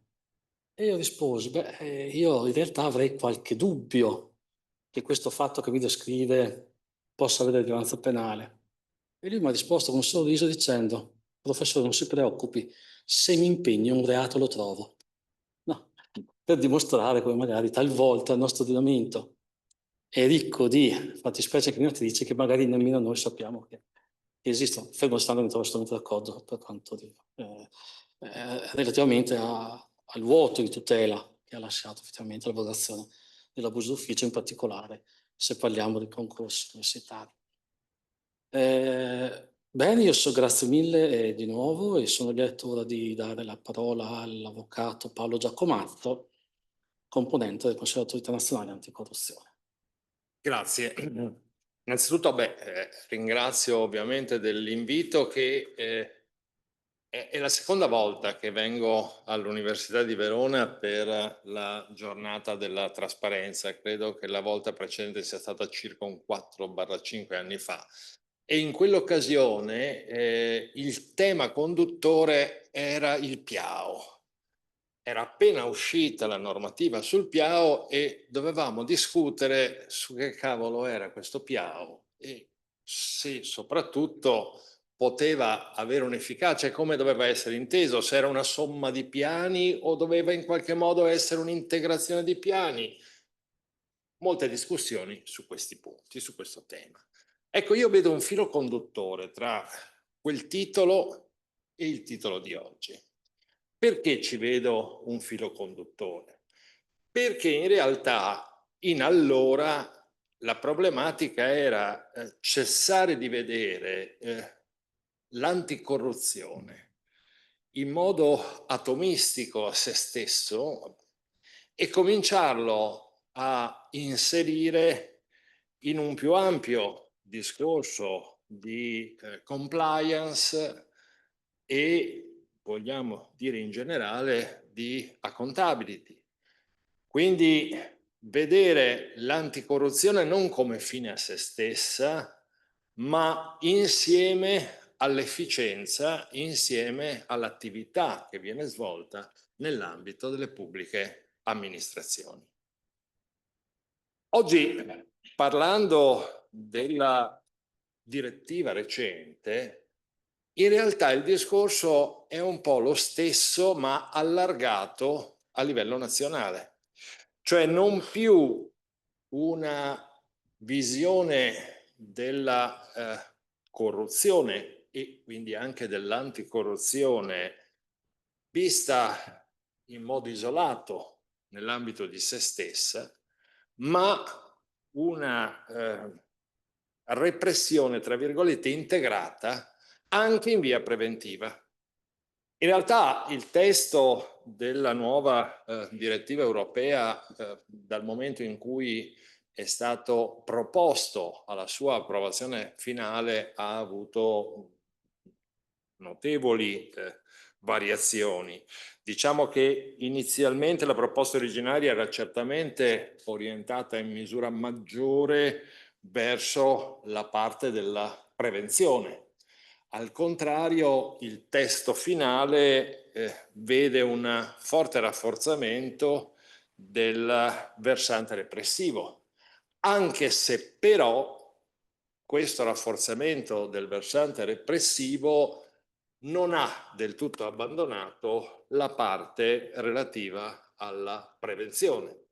Quindi credo che oggi quello che potrà esserci utilissimo da trarre nell'ambito delle indicazioni della direttiva sia proprio la necessità di una integrazione tra prevenzione da un lato, repressione da un altro lato, sempre tenendo presente che ovviamente la repressione arriva necessariamente tardi, per cui è indispensabile in qualche modo anticipare il fenomeno. E come lo si anticipa? Evidentemente lo si anticipa attraverso strumenti di prevenzione della corruzione. E questi strumenti di prevenzione sono strumenti che in qualche modo devono anche essere programmati per tempo. In altre parole, deve esserci sostanzialmente, è stato detto dagli illustri relatori che mi hanno preceduto, deve esserci una strategia. E la strategia anticorruzione, anche qui, mio malgrado, chi la fa? Io l'ultima strategia nazionale anticorruzione che ricordi è la 190 a livello nazionale, perché poi il tutto è stato lasciato in mano ai PNA ANAC. Ma il PNA ANAC può fare strategia nazionale? Io ho qualche dubbio, perché se mi manca la norma primaria faccio fatica attraverso le indicazioni del PNA in qualche modo a integrare su ciò che mi serve. Quindi la strategia non può, secondo me, essere lasciata a un'autorità indipendente, o meglio, in parte può essere lasciata all'autorità indipendente, ma in un quadro strategico più ampio, che deve essere un quadro in qualche modo di carattere politico. Questo è il mio pensiero. Sto scadendo dalla mia carica e quindi forse posso essere anche un po' più libero di dire quello che penso. Dico questo perché noi stessi, io ho fatto parte del gruppo di lavoro e ho coordinato assieme a una collega il gruppo di lavoro che ha fatto il nuovo PNA 2025 per il 2026 e 2028. E lì voi avrete notato che abbiamo deciso di inserire una premessa, tra virgolette, con la cosiddetta strategia 2026-2028. È stata una decisione che abbiamo preso perché l'Unione Europea continuava a dire: ma guardate che il vostro piano nazionale anticorruzione manca di una parte relativa alla strategia. Verissimo. Qui abbiamo fatto una cosa che spesso facciamo e che non so quanto vada bene: quando ci sono dei vuoti si cerca di inserirsi e prendersi delle competenze che magari non sono prettamente le competenze nostre. Peraltro lo abbiamo fatto indicando una serie di obiettivi che ci riguardavano in maniera particolare. Ma la strategia anticorruzione globale, accompagnata alla repressione della corruzione, deve essere un qualcosa di programmato, tra virgolette, a livello politico, a mio modo di vedere, perché se manca la norma primaria che consente lo sviluppo di determinate cose, diventa molto difficile poi poter dare attuazione. Vi faccio qualche esempio. Noi stiamo pubblicando dei dati sul fenomeno della corruzione che abbiamo tratto dalle relazioni che la Guardia di Finanza fa ai fini dell'applicazione del 32 del decreto legge 90 del 2014, quindi ai fini dell'applicazione di tutta una serie di commissariamenti per le imprese. E nell'ambito di questi dati, che sono dati molto parziali, tra l'altro anche qui manca una collaborazione seria tra istituzioni. Perché dico questo? Perché parlavo ieri, avevamo un incontro al fine dell'applicazione della normativa anticorruzione e trasparenza con l'RPCT del Ministero della Giustizia, il dottor Bombino, che tra l'altro è anche direttore generale del settore statistica. Loro adesso cominciano ad avere i dati giudiziari. Sarebbe importantissimo per ANAC avere tutti i dati giudiziari che riguardano i reati contro la pubblica amministrazione e in particolare i reati corruttivi, perché facendo delle rielaborazioni e delle analisi su quei dati noi potremmo trarre degli spunti molto interessanti a livello di attività preventiva, al fine sostanzialmente di in qualche modo evitare che si realizzano. In realtà uno studio, vi dicevo, abbiamo cercato di farlo sulla base delle informative che ci sono pervenute, però è chiaro che non è uno studio scientifico in senso stretto, perché sono dati abbastanza parziali. Lo pubblicheremo a breve sul sito dell'ANAC. Ma cosa emerge dalla rielaborazione di questi dati? Che la corruzione contemporanea non può più essere visto come un fenomeno, tra virgolette, isolato o episodico. È invece sempre più un fenomeno organizzativo, un fenomeno relazionale, un fenomeno sistemico. Settori maggiormente esposti sono sempre i soliti, ovviamente: lavori pubblici, manutenzione, gestione del territorio, servizi ad alta intensità economica, gestione dei rifiuti, affidamenti caratterizzati da alta discrezionalità. Ma la cosa interessante, per esempio, è che se noi guardiamo la parte relativa alla pubblica amministrazione, la maggioranza dei soggetti coinvolti sulla base dei capi di imputazione non sono soggetti apicali, vertici amministrativi o politici, ma la maggioranza, parlo della maggioranza, sono invece soggetti che svolgono funzioni tecniche, dal RUP, commissari di gara, responsabili istruttori, figure intermedie in buona sostanza che sono indispensabili se si vuole portare avanti in qualche modo l'intervento criminoso, perché da solo credo che difficilmente il sindaco, salvo particolari situazioni, ma in situazioni un po' più complesse, da solo evidentemente non può farlo.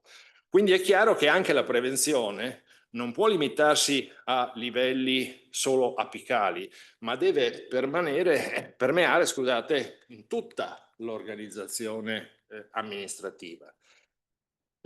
Oggi la corruzione sembra svilupparsi soprattutto attraverso forme di carattere consensuale, quindi nasce da relazioni professionali che in qualche modo sono consolidate, nasce da prossimità fiduciaria, reti relazionari e dà luogo non più al denaro ma a utilità indirette, quindi scambi che non sono più necessariamente di carattere monetario. Allora diventa importante sotto questo profilo la tracciabilità, diventa importante la gestione dei conflitti di interesse, la rotazione, la trasparenza organizzativa e soprattutto la verificabilità dei processi decisionali.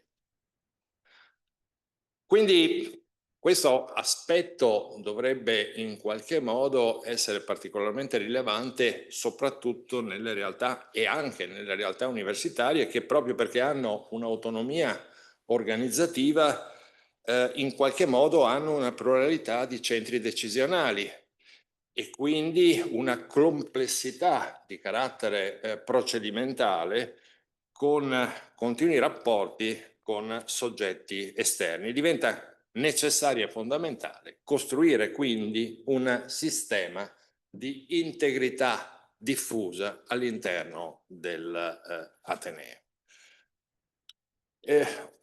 Giustamente prima si parlava nel titolo di questo affiancamento tra da un lato la trasparenza e da un altro lato la privacy. Anche qui è chiaro che la trasparenza e la privacy sono due elementi estremamente importanti, ma apparentemente, come giustamente è stato detto, conflittuali, che possono anche essere, tra virgolette, sfruttati per certi versi al fine di creare una trasparenza meramente formale e sproporzionata, che poi non serve assolutamente a nulla, oppure attraverso un uso improprio della privacy come modo per creare un'opacità del sistema. E anche qui è necessaria, quindi è fondamentale, l'aspetto legato alla trasparenza. Ma io mi chiedo, dal 2012 e poi con il decreto legislativo 33 del 2013, oggi noi possiamo dire di avere dei processi veramente trasparenti. Diceva giustamente la rettrice, non basta avere un sito internet. Certo che non basta e ancor meno basta pubblicare il pubblicabile, perché pubblicare il pubblicabile in maniera magari disorganizzata rende impossibile per chi cerca trovare ciò che cerca e in altre parole rende opacità, non trasparenza. ANAC da anni ha avuto l'idea, che secondo me non è peregrina, della istituzione di una piattaforma unica della trasparenza, che si basa sul concetto di digitalizzazione. Perché questo? Perché avevamo l'esperienza della digitalizzazione relativa ai contratti pubblici. Voi sapete che ANAC gestisce la Banca Dati Nazionale di Contratti Pubblici. Oggi il nuovo codice dei contratti pubblici ha dato una spinta fondamentale alla digitalizzazione. Abbiamo cercato di realizzare per quanto possibile questa digitalizzazione, quindi la nascita del dato attraverso piattaforme di approvvigionamento digitale come dato nativo digitale, che nel momento in cui viene creato viene, attraverso l'interoperabilità, inserito nell'ambito di una banca dati nazionale. E da questa banca dati nazionale si può poi elaborare il dato in tutti i modi possibili. Oggi poi con l'intelligenza artificiale ancora di più. Una cosa similare sotto il profilo della trasparenza sarebbe quanto mai interessante e abbiamo cercato di portare avanti l'istituzione di questa piattaforma unica della trasparenza. Non vi dico le difficoltà, ma non vi dico le difficoltà per le ragioni da cui ero partito, perché se noi non abbiamo una norma che mi consenta l'istituzione della piattaforma unica della trasparenza e quindi di poter in qualche modo creare una digitalizzazione e far sì che tutte le amministrazioni facciano confluire questi dati nella piattaforma unica della trasparenza, io ho grosse difficoltà a creare questa piattaforma unica. E è chiaro che se oggi la trasparenza è costituita dal fatto di dover caricare magari 10 volte i dati su 10 banche dati diverse, perché una serve all'ANAC, una serve al Ministero della Funzione Pubblica e così via, così la trasparenza diventa burocrazia e basta. Non diventa strumento per la conoscibilità. Quel poco che siamo riusciti a fare fino ad oggi con la piattaforma unica della trasparenza è già qualcosa, però è molto poco rispetto a ciò che si potrebbe in qualche modo ottenere. Ecco perché parlavo prima e ribadivo, c'è necessità di una politica generale, nell'ambito della quale poi ANAC può fare la sua parte, cioè l'autorità competente può fare la sua parte. Ma se manca la politica generale, e non manca da questo governo, manca da tutti i governi dal 2012, quando c'è stata la vera grande riforma, fino ad oggi, è chiaro che se manca una politica generale diventa poi difficile portare a terra una politica anticorruzione e di trasparenza in maniera più specifica e più dettagliata. Ecco allora che noi oggi ci ritroviamo con caricamenti manuali, duplicazione di documenti, sistemi che non sono interoperabili, attività ripetitive con alto impatto evidentemente di carattere amministrativo. Tutto questo evidentemente non crea trasparenza, perché e cosa stiamo cercando di fare? Noi abbiamo cercato di dire ci devono essere degli schemi di pubblicazione. Perché mi servivano gli schemi di pubblicazione? Perché se ho dei dati che sono, tra virgolette, concepiti in modo uniforme, io poi posso rielaborarli. Se ho dei dati che vengono messi come capita, io poi non riesco più a rielaborarli. Non potevo chiedere che mi caricassero i dati perché sennò mi avrebbero sparato e quindi stiamo cercando attraverso la collaborazione con il CNR e la creazione di uno strumento che oggi si chiama Trasparenza AI di attraverso operazioni di web scraping andare a prendere i dati dalle singole pubbliche amministrazioni tramite internet e quindi di autocaricarceli nell'ambito della piattaforma unica della trasparenza. Per il momento stiamo solo guardando le alberature. In futuro io mi auguro che riusciamo ad autocaricarci questi dati, ma anche qui si pone a questo punto, nel momento in cui ci caricassimo i dati, un problema di privacy e di gestione del dato. E se io non ho una norma primaria a monte, faccio fatica a ipotizzare di potermi caricare questi dati. Ma capite bene che se voi poteste creare il dato digitalmente e in automatico, attraverso una interoperatività, far sì che quel dato vada nelle banche dati in cui deve andare in modo autonomo, la cosa sarebbe, questa sarebbe semplificazione. Ma per creare questa semplificazione, ripeto, io ho bisogno di una strategia di carattere nazionale, di cui parla la direttiva e ne parla in maniera diffusa, ma che ad oggi, a mio modesto avviso, non c'è ed è lasciata un po' alla, tra virgolette, buona volontà o capacità dell'ente al quale appartengo, che è già un ente rispondente alle caratteristiche che dovrebbe avere un'autorità indipendente, così come previsto dalla direttiva europea, perché direi che sotto certi profili il considerato 7, che in qualche modo si richiama al 21, all'articolo 21, fa proprio riferimento a compiti di un'autorità anticorruzione che credo ANAC non abbia assolutamente nulla da invidiare rispetto ad altri. Io non voglio entrare sulla diatriba legata all'abolizione dell'abuso d'ufficio. In passato ho fatto l'avvocato penalista. Sinceramente non è che io ce l'avessi con la norma in sé, è l'applicazione giudiziaria della norma che in qualche modo ha fatto diventare quella disposizione normativa un qualcosa di assolutamente indeterminato e indeterminabile, con tutta una serie di ricadute negative.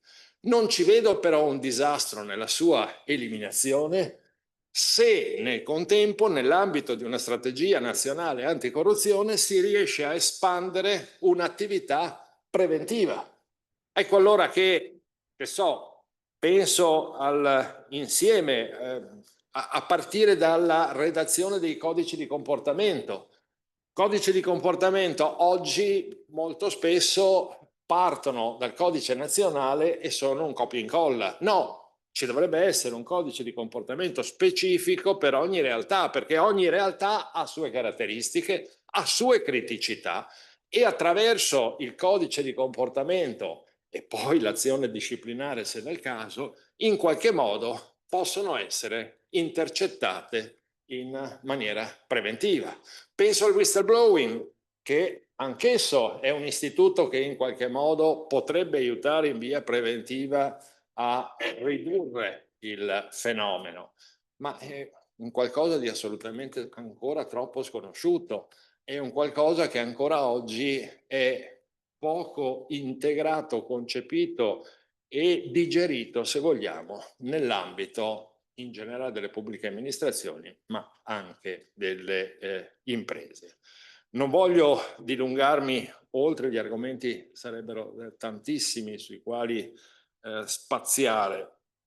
Il passaggio decisivo a mio avviso sarà quindi completare l'evoluzione, cioè passare dalla pubblicazione manuale al dato interoperabile, passare dalla trasparenza documentale alla cosiddetta trasparenza digitale, dalla conoscibilità astratta del dato all'effettiva conoscenza pubblica. In altre parole, sostanzialmente, da adempimento formale alla creazione di valore pubblico. E torniamo al discorso Piao. Grazie.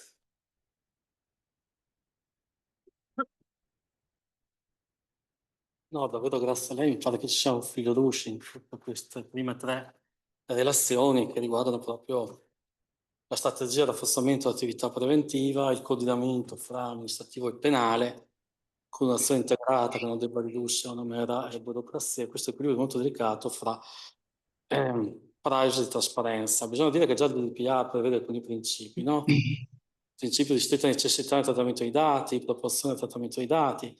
Ad esempio, la pubblica amministrazione non dovrebbe chiedere all'interessato dati che già ha a disposizione, ma quante volte noi troviamo ovviamente richieste di dati alla pubblica amministrazione, dati che ha già, che nemmeno sa di avere, o forse è molto più comodo richiedere il dato che non non andare a cercare dove è il dato, e ce lo dice il garante privacy. Il garante privacy ci ha detto più volte, il dato che la pubblica amministrazione ha già a disposizione non è quello che deve richiedere al soggetto interessato, con poi tutti i problemi che si possono riscontrare. Io penso ad esempio nell'ambito di indagini difensive, ex 391 quater del codice di procedura penale, quando il difensore, no, può chiedere documenti in possesso a pubblica amministrazione che la pubblica amministrazione ha formato, e quanti magari difficoltà trova il difensore in indagini difensive a ottenere quel dato dalla pubblica amministrazione che la pubblica amministrazione dovrebbe fornire.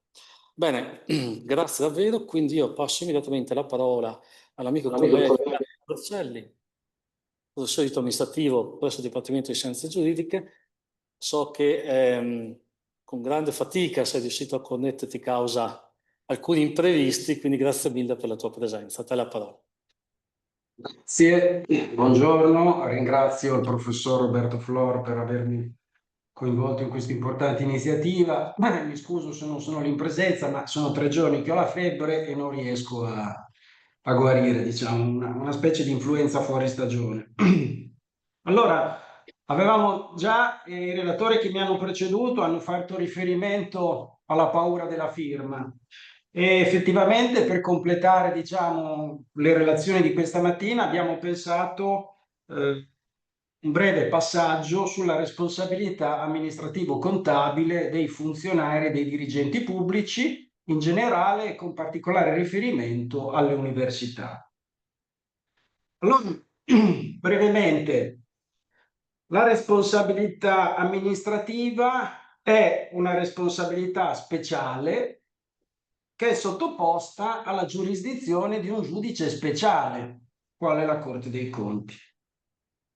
Per comprendere la specialità di questa responsabilità, per comprendere il regime giuridico sostanziale e processuale di questa responsabilità, è necessario partire dalla ratio sottesa a questa responsabilità, cioè dalla funzione fondamentale che ha questa responsabilità. La sua funzione fondamentale non è quella di reintegrare il patrimonio dello Stato, non è quella di risarcire la perdita patrimoniale dello Stato. C'è anche questo aspetto, però non è quello fondamentale. La funzione fondamentale è quella di prevenire la non efficiente cura dell'interesse pubblico.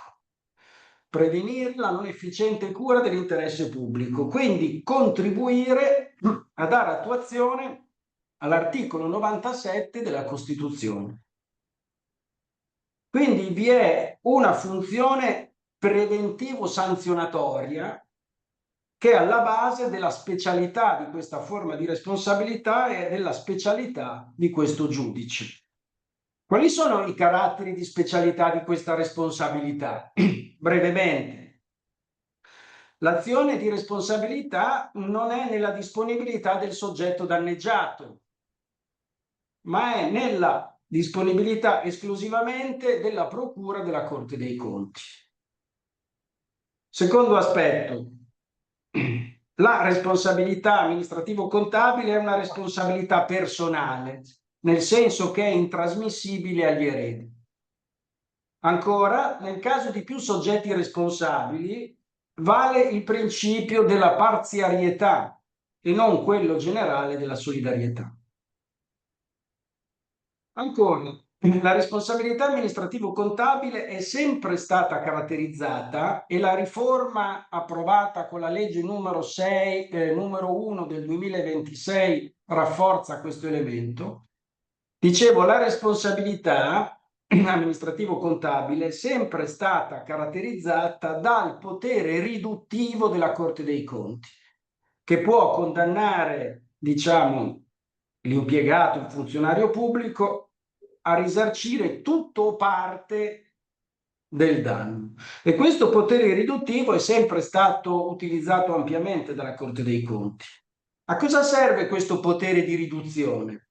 Questo potere di riduzione serve, posto in capo al giudice contabile, serve per garantire che vi sia nei casi concreti, nei casi specifici, un giusto equilibrio nella fattispecie concreta tra la gravità della colpa del funzionario pubblico e l'entità della condanna. Questo giusto equilibrio e questa gravità della colpa va valutata dalla Corte dei Conti con riferimento a circostanze oggettive e a circostanze soggettive che devono essere utilizzate per attenuare, valutare in concreto e quindi in sostanza attenuare di regola la gravità della colpa. Quali sono le circostanze oggettive tradizionali che portano all'esercizio del potere riduttivo? La complessità dell'organizzazione in cui si opera, l'urgenza con la quale si è dovuto intervenire, la limitazione di risorse con le quali si è dovuto operare, in generale le difficoltà organizzative della pubblica amministrazione. E quali sono le circostanze soggettive che portano a una riduzione della responsabilità? La giovane età, il curriculum che non è perfettamente aderente alle mansioni in relazione alle quali si è commesso l'errore, magari le ridotte capacità economiche, le limitate capacità economiche che rendono, come dire, eccessivo una condanna ampia, diciamo. Quindi queste circostanze oggettive, queste circostanze soggettive sono molto importanti per dimostrare, cosa che la procura contabile deve fare e il giudice contabile deve accertare, il dolo o la colpa grave. Perché il profilo fondamentale, l'altro profilo fondamentale della responsabilità amministrativo-contabile è proprio che essa viene limitata alle ipotesi di dolo e di colpa grave. Che cos'è la colpa grave? È l'inescusabile negligenza, l'inescusabile trasandatezza. Il giudice e il PM contabile deve provare il dolo e la colpa grave. Allora, alla luce di queste specificità che ho illustrato, vorrei affermare che la Corte dei Conti, anche, come dire, in questo momento di grande clamore mediatico di rapporti tra governo e Corte dei Conti, alla luce di questa approvazione della legge 1 del 2026 e della elaborazione dei decreti attuativi, la Corte dei Conti può efficacemente rivendicare anche pubblicamente questa speciale forma di responsabilità, l'opportunità di mantenere questa speciale forma di responsabilità e quindi anche l'opportunità di mantenere questa speciale giurisdizione solo se nella misura in cui afferma e dimostra che la sua attività risponda efficacemente alla sua ratio, alla sua funzione fondamentale e quindi rispetto alla sua capacità di offrire specifiche garanzie ai pubblici dipendenti, ai pubblici funzionari, ai pubblici dirigenti. Quindi voglio dire una cosa paradossale, nel senso che di solito, appunto, con questa paura della firma si ha la sensazione, ovvero chi frequenta le amministrazioni sa che i funzionari pubblici, i dirigenti pubblici hanno paura, tra virgolette, della Corte dei Conti, quando invece la ratio della responsabilità amministrativo-contabile, quindi la funzione della Corte dei Conti, dovrebbe essere, diciamo, un po' diversa. Il funzionario pubblico si dovrebbe sentire e dovrebbe essere garantito dalla Corte dei Conti, dal regime giuridico della responsabilità amministrativo-contabile, poi dal modo in cui questa responsabilità viene attuata dalla Corte dei Conti, perché poi il problema è sempre lì, perché le norme secondo me sono chiarissime nel limitare la responsabilità alla colpa grave e cosa sia la colpa grave è chiarissimo. Il problema è che spesso la giurisdizione della Corte dei Conti tende a far convergere tutto nella colpa grave e in questo modo, secondo me, tradisce la sua funzione essenziale. Allora, dicevo, il funzionario pubblico si dovrebbe sentire particolarmente garantito dalla giurisdizione della Corte dei Conti, dall'intrasmissibilità della responsabilità, dalla parziarietà della responsabilità e dal potere riduttivo della Corte dei Conti, ma soprattutto dal fatto che questo potere riduttivo sia utilizzato sulla base di che cosa? Di una particolare sensibilità ed esperienza del giudice contabile nel valutare la sussistenza o meno della responsabilità contabile della colpa grave con riferimento ai profili organizzativi della pubblica amministrazione, con riferimento alla complessità organizzativa delle strutture pubbliche e con riferimento alle difficoltà interpretative tipiche del diritto amministrativo. Perché il giudice amministrativo, come dire, tale Consiglio di Stato, riesce a mantenere, come dire, indiscussa l'importanza della sua esistenza come giudice speciale? Perché ha dimostrato e dimostra una particolare capacità nel valutare i profili di eccesso di potere dell'azione amministrativa, una particolare sensibilità, capacità ed esperienza nel valutare determinate circostanze. Ecco, al giudice contabile si richiede lo stesso. Perché si giustifica un giudice speciale della responsabilità amministrativo-contabile? Perché ci deve essere un giudice che deve essere particolarmente sensibile, particolarmente esperto a valutare la complessità organizzativa delle pubbliche amministrazioni, a valutare le difficoltà interpretative tipiche del diritto amministrativo. Allora, nella misura in cui dimostra di avere questa capacità, giustifica la propria presenza. E perché nella misura in cui dimostra di avere questa capacità, dimostra di contribuire in modo significativo all'attuazione del buon andamento dell'azione amministrativa.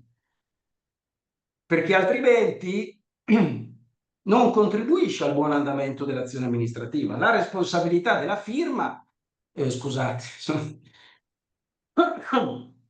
il timore della firma, la paura della firma, che non è un'invenzione giornalistica, come dire, è la dimostrazione che per certi profili, diciamo, la Corte dei Conti non contribuisce in modo efficace all'attuazione dell'articolo 97 della Costituzione.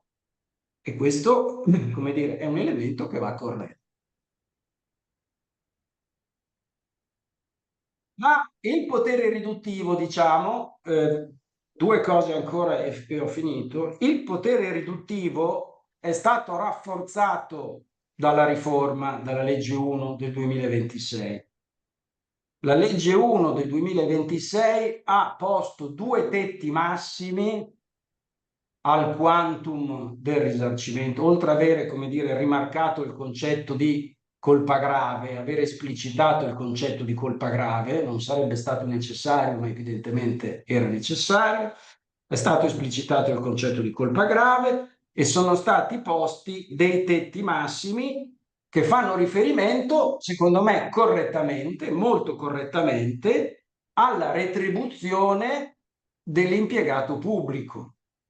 Perché è inutile, come dire, sognarsi di condannare un impiegato pubblico a risarcire milioni di euro quando guadagna 2.000 euro al mese. Cioè, è una cosa che non ha nessun senso.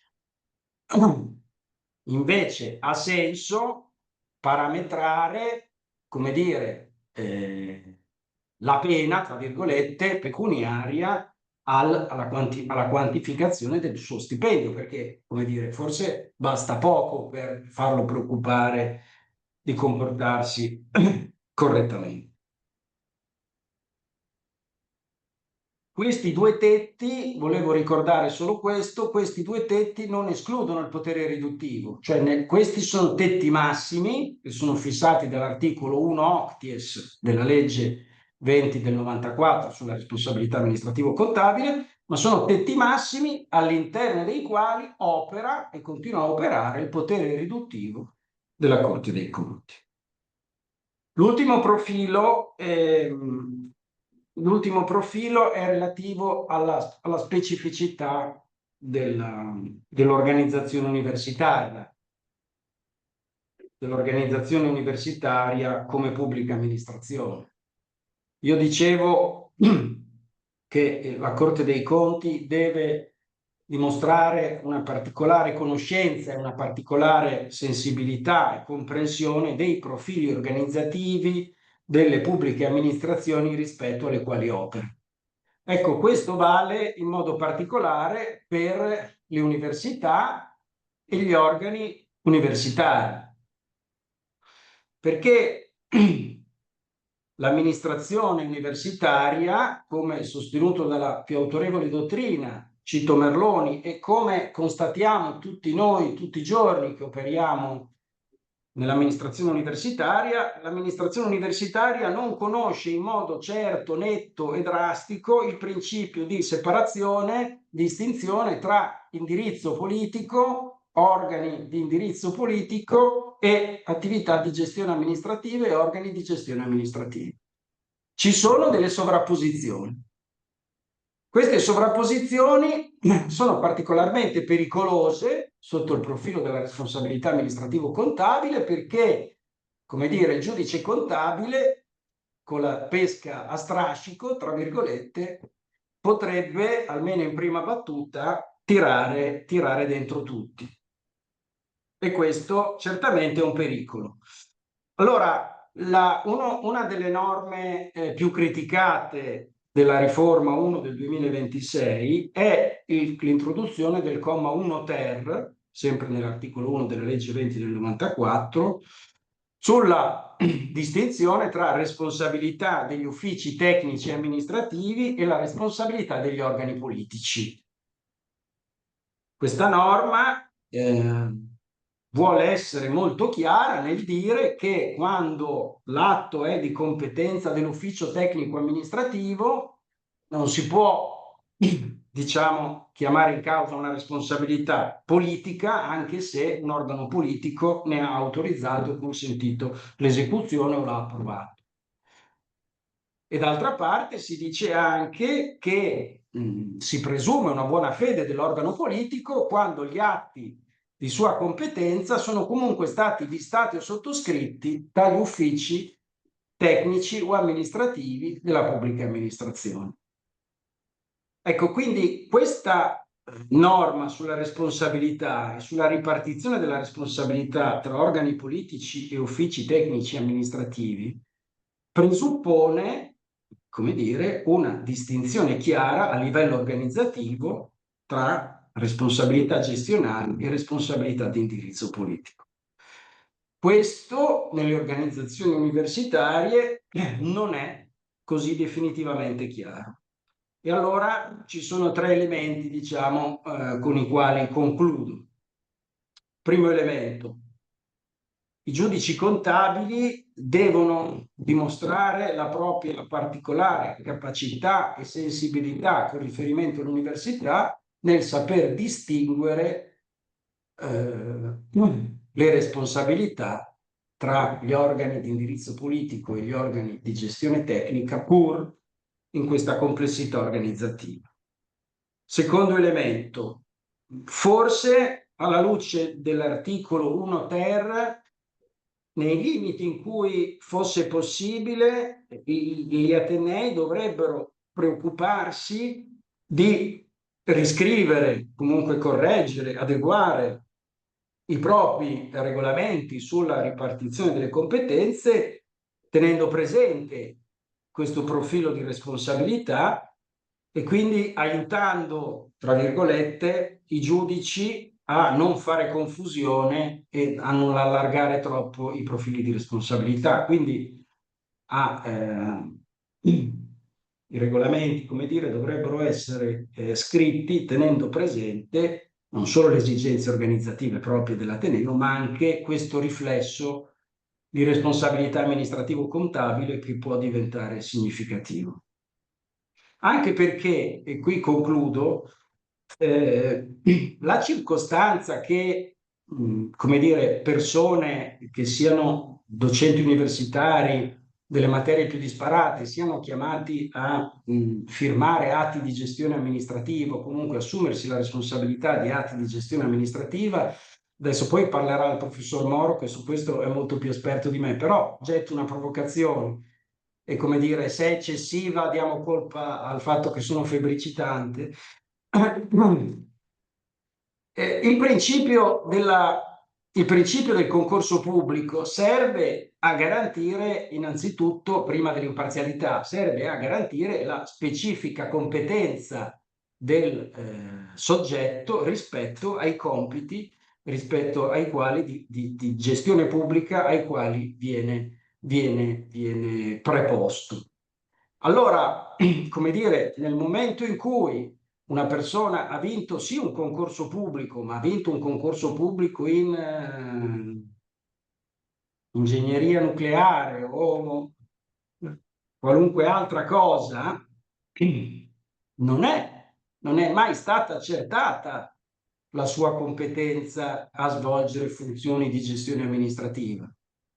E quindi, come dire, il fatto che adesso vengano affidati pienamente compiti di gestione amministrativa forse non risponde pienamente all'articolo 97 della Costituzione e al principio del concorso pubblico.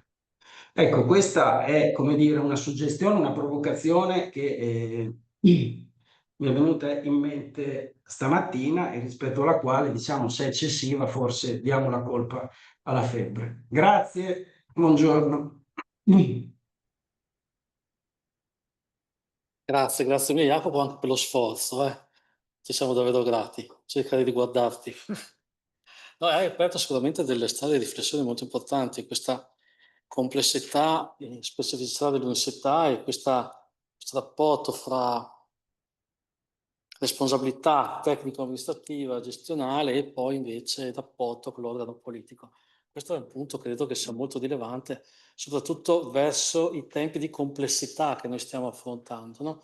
Che siamo sommersi anche in una serie di questioni di carattere amministrativo che magari non è che comprendiamo molto spesso fino in fondo.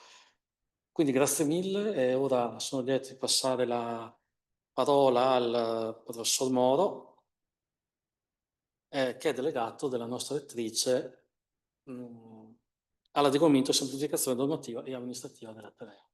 Grazie Sergio. Buongiorno a tutti, ringrazio gli autorevoli relatori che mi hanno preceduto, il professor Selvaggi, il professor Gatta, il professor Giacomazzo, l'amico e collega Jacopo Bercelli e soprattutto il professor Roberto Flor che presiede e il dottor Arena che ci ha stalkerizzato per questa giornata per la trasparenza, ma alla fine siamo riusciti a farla e davvero... C'è una causa di giustificazione. Lo ringrazio, c'è una causa di giustificazione.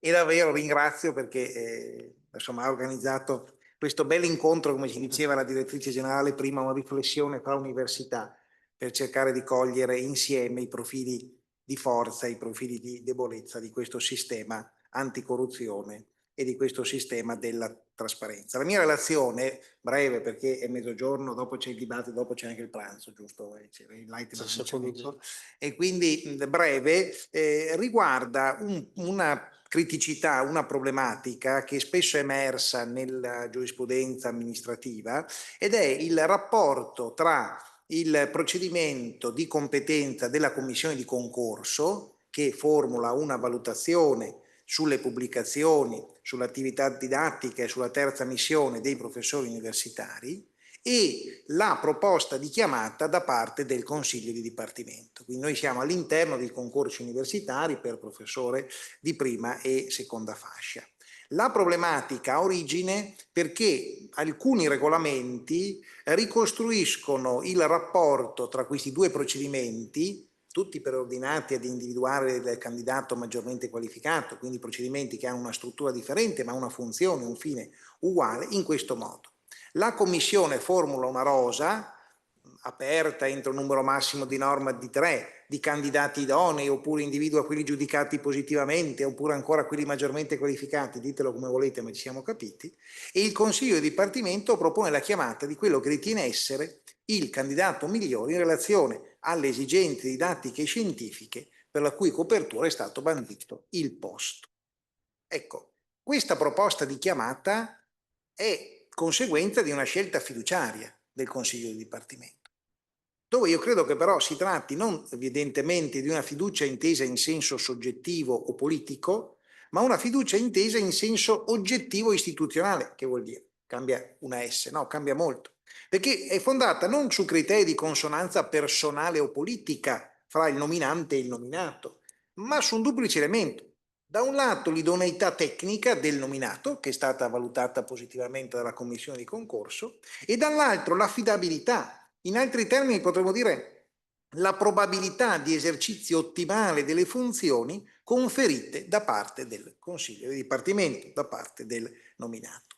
E quindi il problema è: questo modello è compatibile con l'articolo 97 della Costituzione? È compatibile con quel principio di imparzialità che si applica anche alle università, e si applica anche alle università per un elemento anche di carattere prettamente letterale del dato normativo. Il 165/2001 ci dice, il 165/2001 si applica dai dipendenti delle pubbliche amministrazioni e si applica quindi anche ai professori universitari che sono a tutti gli effetti dipendenti delle pubbliche amministrazioni, salvo evidentemente che questi sono soggetti al rapporto di lavoro non privatizzato. E allora è un po' complicato, perché il 165/2001 si applica ai dipendenti delle pubbliche amministrazioni, ma subito dopo un comma ci dice che il 165/2001 non si applica al rapporto di lavoro dei professori universitari. E allora cosa facciamo? In realtà questa norma ci serve per capire che si applica ai professori, che i professori universitari sono dipendenti delle pubbliche amministrazioni, e quindi a questi dipendenti delle pubbliche amministrazioni è vero che non si applica il 165/2001, ma è altrettanto vero che si applicano tutti i principi in materia di pubbliche amministrazioni, tra cui l'articolo 97, quello in forza del quale si accede alle pubbliche amministrazioni mediante concorso. E allora, se alle pubbliche amministrazioni si accede mediante concorso, allora dobbiamo chiederci quali sono le cifre che caratterizzano un concorso pubblico. Beh, il concorso pubblico è, sappiamo tutti, funzionale ad individuare il candidato maggiormente qualificato. Sulla base di che cosa? Sulla base esclusivamente, unicamente di conoscenze del sapere specialistico, del sapere tecnico. Quindi nel concorso pubblico non abbiamo ponderazione, comparazione e bilanciamento tra i vari interessi in gioco. Ma nel concorso pubblico, proprio perché deve essere funzionale a garantire, ad individuare, scusate, il candidato maggiormente qualificato, ecco, allora nel concorso pubblico abbiamo una commissione. La commissione adotta gli atti, formula i giudizi per individuare il candidato maggiormente qualificato. Ma allora, perché il sistema abbia evidentemente una coerenza, quella commissione non può che essere formata da esperti nella materia oggetto del concorso. E questo principio dobbiamo declinarlo in relazione ai concorsi universitari, dove la Corte Costituzionale ci dice, del 1972 ma ancora pienamente attuale, nei concorsi universitari la commissione è razionalmente composta da professori universitari della materia in concorso di materie affini. Si tratta di considerare la personalità scientifica dei candidati e il relativo potere non è conferibile a persone estranee alla materia su cui si è formata la preparazione dei concorrenti o materie non affini alla stessa. Si affiderebbe il giudizio sul candidato a chi non ha l'idoneità a valutare l'attività sulla quale deve esprimere il proprio meditato avviso. E allora vedete, è razionalmente composta da professori universitari della materia in concorso di materie affini. E allora oggi decliniamolo modernamente cosa vuol dire materie concorso e materie affini, e non si può che fare riferimento ai settori scientifico-disciplinari, al netto di tutte le critiche che possono conseguire alla cosiddetta codificazione del sapere in settori scientifico-disciplinari. Ma oggi questo è, oggi il sapere è codificato in settori scientifico-disciplinari. E allora ecco che quella commissione di concorso, quella commissione che individua il candidato maggiormente qualificato, non può che essere composta da professori universitari afferenti al settore scientifico-disciplinare del posto messo a concorso. E fino a qui tutto sommato è anche lineare, e credo che nessuno di noi abbia mai avuto dubbi in contrario. Il problema è che però, se questa commissione non individua più il candidato maggiormente qualificato, ma individua una rosa di idonei, individua una pluralità di soggetti, ecco che allora la nomina non spetta più, l'individuazione del candidato maggiormente qualificato per la chiamata e la conseguente nomina in ruolo non è più riservata alla commissione, a quell'organo tecnico, vi ricordate, composto da esperti in materia e che garantisce l'imparzialità dell'azione amministrativa, ma è rimessa ad un altro organo, al Consiglio di Dipartimento. C'è da chiedersi se il Consiglio di Dipartimento possa configurarsi esperto nella materia, e su questo credo che possiamo dare una soluzione negativa, perché il Consiglio di Dipartimento è composto da una pluralità di soggetti appartenenti e incardinati in più settori scientifico-disciplinari. È vero che magari alle volte nei consigli di dipartimento sono presenti professori afferenti alla medesima area scientifica, ma è altrettanto vero che talvolta le medesime aree, le aree scientifiche ricomprendono settori scientifico-disciplinari che sono alquanto disomogenei e comunque ormai con la specializzazione del sapere è difficile ritenere che si possa configurare come organo tecnico un organo, come appunto il Consiglio di Dipartimento, composto da una pluralità di soggetti appartenenti, incardinati in più settori scientifico-disciplinari. E allora qual è la soluzione? E allora è ritenere che in realtà la commissione di concorso non possa che individuare il candidato maggiormente qualificato e allora il Consiglio di Dipartimento fa un atto vincolato. No, in realtà il Consiglio di Dipartimento può non chiamare il candidato maggiormente qualificato laddove sopravvengano esigenze didattico-scientifiche, laddove ad esempio, ipotesi scolastica ma che qualche volta può accadere, ci sia un corso che non viene accreditato dall'ANVUR e quindi quelle esigenze didattiche per le quali era stato bandito il posto non sussistono più, ma è evidente che sono casi alquanto limitati e casi di scuola. Ecco quindi all'interno di quel sistema di cui oggi abbiamo parlato di trasparenza, di anticorruzione, questo vuole essere un piccolo mattoncino. L'Università di Verona con la nuova governance ha proprio previsto questo, ha modificato il regolamento prevedendo che la commissione di concorso individui sempre il candidato maggiormente qualificato. È registrato, quindi non possiamo fare tante battute, ma una battuta viene però. Una battuta viene però, perché non ricordo più quale settore scientifico disciplinare, credo la chirurgia, ma dovrei andare a controllare, prevede la chirurgia dello stomaco, la chirurgia dei polmoni o quant'altro. E allora se io ho un problema allo stomaco non vado dal chirurgo polmonare, giusto? Perché probabilmente, adesso ho fatto l'esempio, non ricordo più a memoria il settore scientifico disciplinare, ma ci sono settori di questo tipo, molto disomogenei nei loro contenuti. Allora non vado dal chirurgo polmonare. Però qua non funziona, perché mi dicono, no, ci dicono, ma come dici, io ho bisogno di un chirurgo che studia i polmoni. E invece ha vinto il candidato maggiormente qualificato che è quello che studia lo stomaco, perché ha l'impact factor maggiore, perché ha titoli maggiori, perché le sue pubblicazioni scientifiche hanno una collocazione editoriale, magari un'originalità migliore. Però io come facciamo? Allora io credo che in realtà il problema non sia attribuire al Consiglio di Dipartimento di scegliere il candidato maggiormente qualificato, nel senso che io ho bisogno di un chirurgo che cura lo stomaco e quindi evidentemente anche se il chirurgo che cura lo stomaco non è il migliore fra quelli che hanno partecipato, lo chiamo lo stesso perché io ho bisogno di quello che cura lo stomaco e non quello che cura i polmoni, ma attribuire alle commissioni di concorso il potere di valutare la congruenza e la coerenza delle pubblicazioni di tutti i titoli in relazione a quello che, con brutta parola una volta si diceva, il profilo, il medaglione, me lo insegna, il profilo. E questo allora lo affidiamo a un organo tecnico che va a valutare se c'è congruenza o meno tra le pubblicazioni, l'attività didattica, la terza missione, in relazione a quelle esigenze didattiche e scientifiche che il Dipartimento prevede. E questo è previsto nella riforma ASN, in cui il profilo è individuato non più soltanto sulla base del settore scientifico-disciplinare, ma su uno specifico ambito ricondotto al settore scientifico-disciplinare. E questo ci consente allora, per chiudere la provocazione, che se il Dipartimento ha bisogno di un chirurgo che cura, che opera che opera lo stomaco, potrà legittimamente prendere il chirurgo che opera lo stomaco, anche se magari il chirurgo che opera sui polmoni che ha partecipato è più bravo di quello che opera lo stomaco, ma alla fine la specializzazione è un elemento che connota ormai sempre di più il sapere scientifico.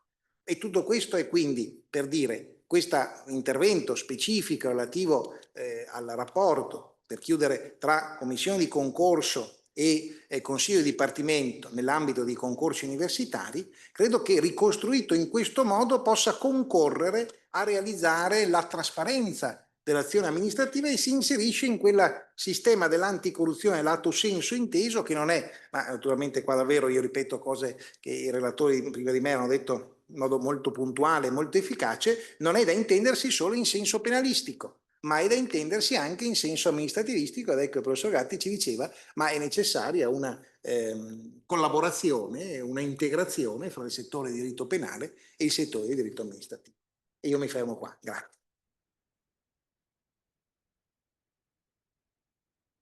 Grazie mille Sergio, credo che tu abbia toccato con molta chiarezza, davvero con molta chiarezza uno dei punti critici anche della riforma, uno dei più criticati, che è proprio la profilazione, no? Consentiti di profilazione, individuare aree di specializzazione, che però effettivamente andiamo verso un periodo di invece progressiva specializzazione. Non possiamo essere tuttologi, no? Quindi tutti noi abbiamo un ambito di specializzazione e progressivamente diventa sempre più importante. Quindi grazie mille, io mentre facciamo un cambio tavolo, fornisco solo un'informazione tecnica, abbiamo circa 400 collegati, volevo dire alle persone collegate che al termine di questo secondo giro di tavolo si aprirà il dibattito, una parte per le domande, e che devono utilizzare per proporre queste domande da remoto la sezione Q&A e non la chat, quindi ecco un'informazione solo tecnica. Quindi grazie mille a tutti voi che avete partecipato a questo primo giro di tavolo. Adesso cambiamo i cavalieri e iniziamo con la seconda parte. Grazie mille.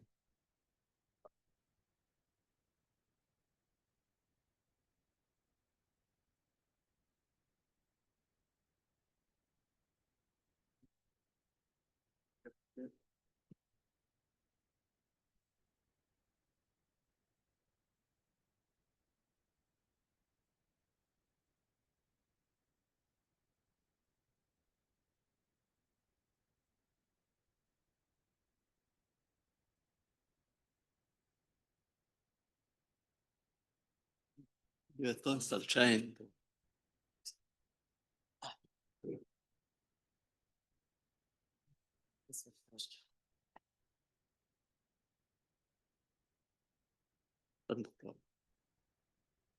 Direttrice.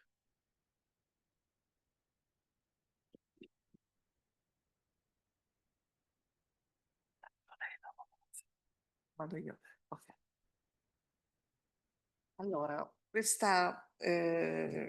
vabbè, ho ascoltato con molto interesse e l'autorevolezza del parterre che ci ha preceduto agevola poi delle riflessioni che faremo noi, e faremo delle riflessioni credo più sul lato applicativo, sul lato della prevenzione. Quindi la direttiva dal mio punto di vista non rappresenta un elemento di discontinuità sul percorso che avevamo cominciato, ma magari questo ribilanciamento della parte sanzionatoria rispetto alla parte di prevenzione si avvicina un po' di più a quello che era il concetto di integrazione che avevamo visto nel piano, ed è quello che ci avvicina a un concetto di valore pubblico e di restituzione, di relazione e di fiducia con gli stakeholders delle nostre organizzazioni. Quindi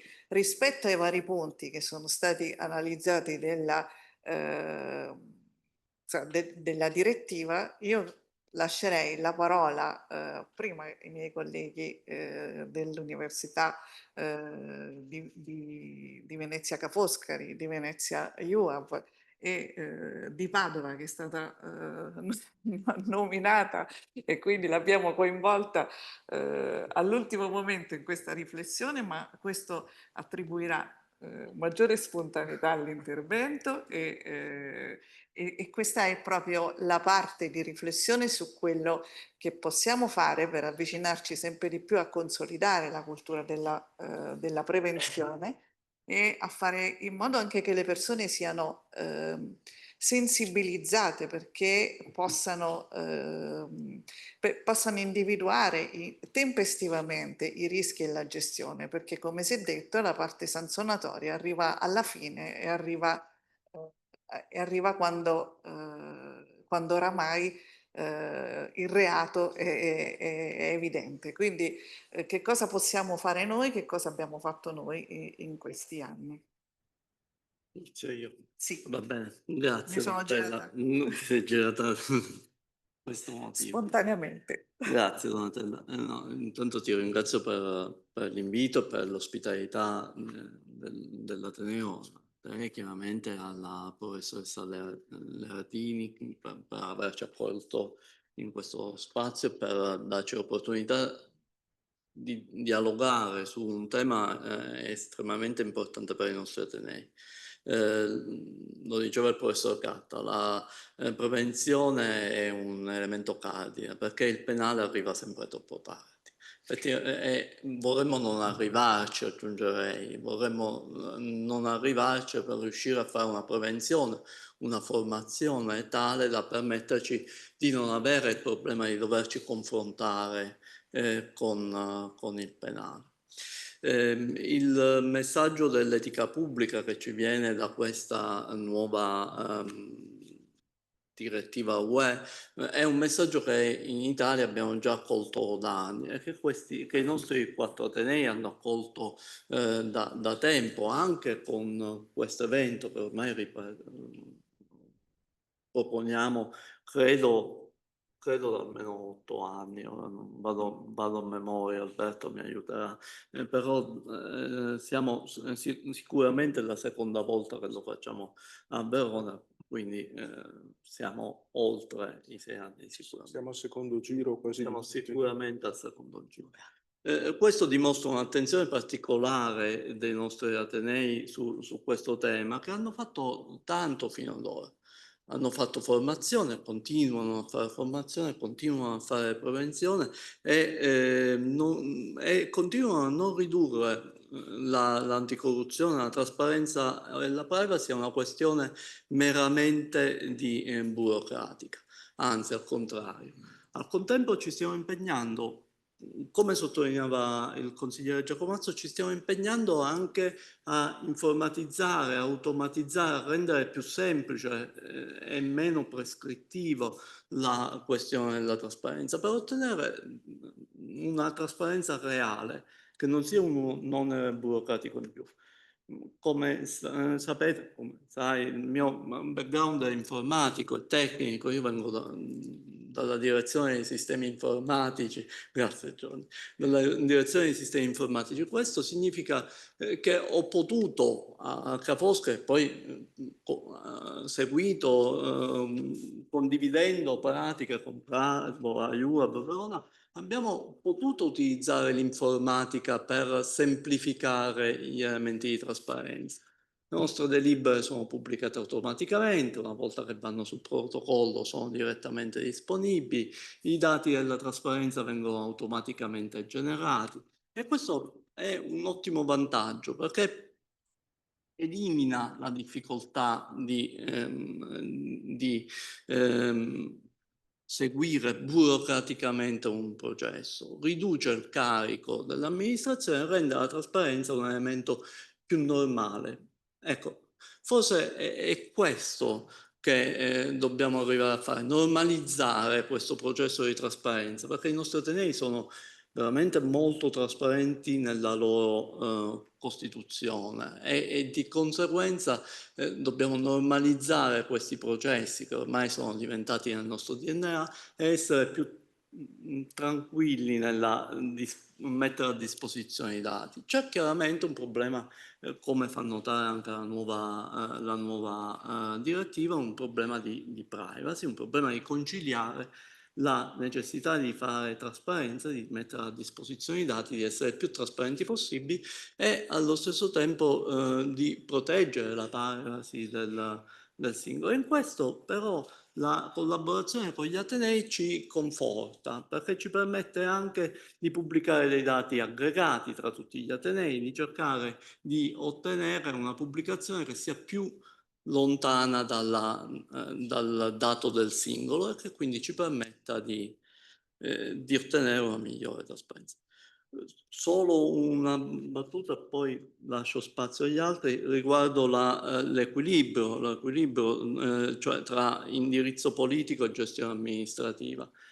Se ancora sui concorsi pubblici, si è detto, nelle commissioni ci sono ovviamente i professori perché così è necessario, altrimenti non avremmo gli esperti giusti per valutare i candidati. Su tutte le altre pratiche amministrative i nostri atenei hanno fatto grandi passi in avanti e effettivamente stiamo raggiungendo, a mio avviso, una buona distinzione tra l'indirizzo politico e la gestione amministrativa e appunto l'equilibrio tra i direttori generali e i rettori ormai è solido. Il direttore generale si svolge l'attività amministrativa e ne cura la tenuta e il rettore dà l'indirizzo politico. In pochi casi abbiamo ancora una commissione tra l'indirizzo, in pochissimi, penso alle nostre università ormai ridotti a nulla, una commissione tra l'indirizzo politico e poi la gestione amministrativa. Questo ci conforta nei termini in cui ci hanno detto oggi gli esperti della prima parte, diciamo, della tavola rotonda. Io lascerei la parola. Ok. Bene. Anch'io da parte mia ringrazio tutti, ringrazio la dottoressa, ringrazio i relatori precedenti perché questa giornata è sempre occasione per avere nuovi input, malgrado la materia venga seguita da tempo, però ogni volta c'è sempre una domanda che ci facciamo. E nell'ambito proprio dell'anticorruzione, ma anche della stessa trasparenza, spesso mi chiedo l'efficacia della norma e l'applicazione della norma stessa, ma alla fine tutti questi processi che abbiamo messo in piedi, che cosa producono? Abbiamo realmente messo in piedi un processo di prevenzione della corruzione, siamo migliorati rispetto al passato, abbiamo reso più trasparente la nostra azione amministrativa. Che cosa ha determinato questa maggiore trasparenza? E a volte penso ancora negli anni addietro quante richieste di accesso agli atti c'erano e come è stata ridotta la richiesta di accesso agli atti rispetto ad una trasparenza dei dati, e probabilmente se facessimo un'analisi forse è stato ridotto anche il contenzioso in determinati ambiti, perché con la trasparenza io vado a leggere i verbali, non faccio dietrologia, non vado a pensare o a dire ma chissà come è stata condotta quella selezione, chissà come è stata, quali criteri o come sono stati applicati i criteri in quella determinata procedura. E quindi con la trasparenza sicuramente abbiamo avuto effetti tangibili sotto questo profilo. Forse per quanto riguarda l'anticorruzione ci sono, perlomeno credo che ci siano ancora un po' dei punti interrogativi. Sul whistleblowing, ad esempio, noi abbiamo a Padova un numero limitato annuale di segnalazioni, più o meno il numero è sempre quello, siamo una ventina, una trentina di segnalazioni. Sono tutte non pertinenti alla corruzione, per cui sono tutte segnalazioni che prevalentemente anonime, ma alcune anche non anonime, che segnalano altri tipi di violazioni che non sono reati, ma ancor meno non sono reati corruttivi. E allora ci stiamo chiedendo, ma quindi questo sistema del whistleblowing funziona o no? Si sente o non si sente tutelato il dipendente che viene a conoscenza di un reato per effettuare la segnalazione, o probabilmente non si verificano proprio azioni che meritano segnalazione? Possono essere diverse le cause, potrebbe anche essere il fatto che forse non c'è ancora sufficiente conoscenza sul reato e quindi sul reato che va ad incidere sull'effetto corruttivo. Non c'è ancora conoscenza di quello che può essere un conflitto di interessi, non c'è ancora conoscenza su quello che è la tipologia di violazione che comporta la conoscibilità del fatto e quindi anche la segnalazione del fatto. Come si può intervenire in questo caso? rafforzando sicuramente le misure di tutela qualora il dipendente non si sentisse tutelato nell'effettuare una segnalazione. In un ambiente ristretto, se io segnalo, seppure in maniera anonima, quello che sta facendo il mio collega, inevitabilmente poi il mio collega fa un po' di conti e capisce chi ha fatto la segnalazione, per cui un rafforzamento sulla tutela, sull'anonimato, su tutto quello che è previsto per il whistleblowing, e la formazione che deve essere una formazione ampia. Si parlava prima di etica pubblica, quindi anche una formazione sull'etica pubblica, ed è una formazione che deve essere a 360 gradi, non semplicemente nozionistica, ma far conoscere tutti i codici di comportamento, di condotta, i codici etici, i codici dell'integrità della ricerca, cosa significa violare il codice, e sensibilizzare la coscienza del lavoratore rispetto a quello che è l'osservanza di un comportamento, e anche sullo stesso conflitto di interessi, perché c'è una confusione molto alta sul conflitto di interessi, perché c'è sempre questa distanza rispetto a quello che faccio io, ma lo faccio per motivi istituzionali, quindi un'azione per motivi istituzionali giustifica tutto quello che ci può essere dietro un conflitto di interessi. Quindi una consapevolezza da parte di chi deve gestire i processi per avere più cognizione di quello che ha bisogno il dipendente e anche di cosa il dipendente ha conoscenza, consapevolezza, di conseguenza anche le tutele che riguardano chi deve proporsi. Un'azione parallela è stata fatta sul codice di condotta, ma lì riguarda però un codice di condotta sul genere, quindi all'interno dei dipartimenti universitari sono stati composti degli organismi, degli osservatori a tutela di azioni di molestie nei confronti, in modo particolare, delle dipendenti, e questo probabilmente anche una formazione comportamentale è utile per far capire al dipendente che posso io stessa tutelare una persona che si trova in una condizione di fragilità e quindi agire a tutela non solo del benessere della persona, ma agire anche a tutela dell'interesse pubblico qualora riesco anche a segnalare una violazione. Anche un altro giro con UAP e poi tirerei le conclusioni anche sull'esperienza di Verona. Bene, grazie Donatella, grazie alla dottoressa Marsiglia. Ringrazio anch'io l'Ateneo di Verona, questa magnifica cornice che ci ospita, la magnifica rettrice e tutti gli ospiti che ci hanno preceduti, che hanno trattato dei temi, devo dire, molto molto interessanti, che mi sarebbe piaciuto continuare ad ascoltare ancora a lungo, ma i tempi sono sempre un po' tirati.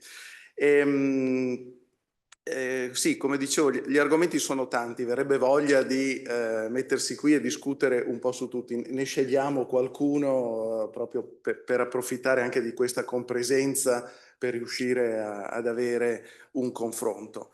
Devo dire che la prima suggestione, diciamo, che mi viene da portare all'attenzione è proprio quella che è emersa anche negli interventi di questa mattina. Credo che il nostro sistema di prevenzione della corruzione e trasparenza abbia ormai raggiunto un livello di maturità avanzato.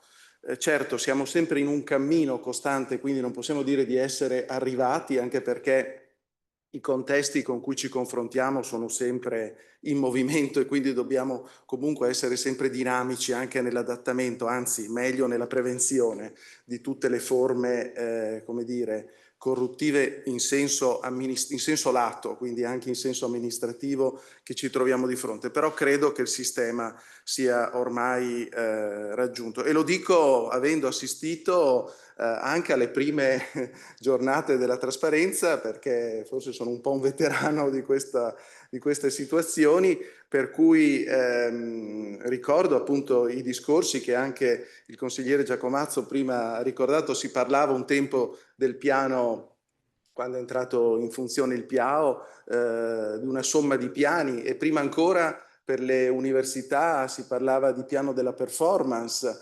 che diciamo all'epoca ricordo il dibattito andava sul tema dell'accostamento tra le dimensioni dell'anticorruzione, trasparenza e performance. Adesso ci aggiungiamo già da tempo anche gli aspetti della privacy, come sono emersi recentemente, ma anche altri aspetti importanti come la digitalizzazione e l'intelligenza artificiale, che dobbiamo fare entrare a tutto campo all'interno delle dimensioni, diciamo, di gestione dei nostri piani del PIAO, quindi con tutti gli aspetti di rischio che possono comportare. Quindi da un lato tutti i vantaggi che questo porta, la digitalizzazione, introduzione di strumenti che aiutano e agevolano come l'intelligenza artificiale, ma anche dei rischi che comportano se non sono governati adeguatamente.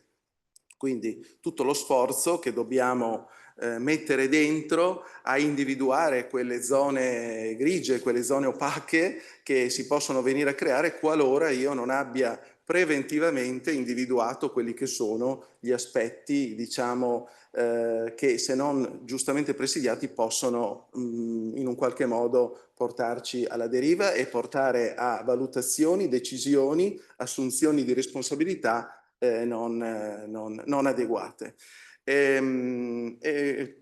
Quindi credo che da questo punto di vista abbiamo fatto grandi passi e che il livello di maturità dei nostri sistemi, sia anche universitari, direi con un certo orgoglio, sia elevato, ma questo anche grazie al supporto poi di una, come dire, di una rete, ma anche di una cultura che si è diffusa all'interno delle nostre organizzazioni e che si è radicata. Sicuramente all'interno della componente tecnico-amministrativa, ma anche nella componente docente. Ovviamente mi riferisco in senso lato a tutta la componente docente, non solo a chi per mestiere pratica lo studio, diciamo, delle discipline che vanno nella direzione appunto dell'ambito giuridico o dell'ambito comunque amministrativo. Ormai questi, chiamiamoli adempimenti, non sono più visti con diciamo quella sorta di insofferenza con cui venivano percepiti inizialmente, e quindi semplicemente con uno stampo adempimentale, ma vengono vissuti all'interno di un quadro di competenze, di professionalità che si sono sviluppate, elevate, e per fortuna che siamo riusciti a svilupparle e a diffonderle all'interno dei nostri sistemi organizzativi, perché sono la spina dorsale che supporta tutta l'organizzazione nella diffusione di questi principi.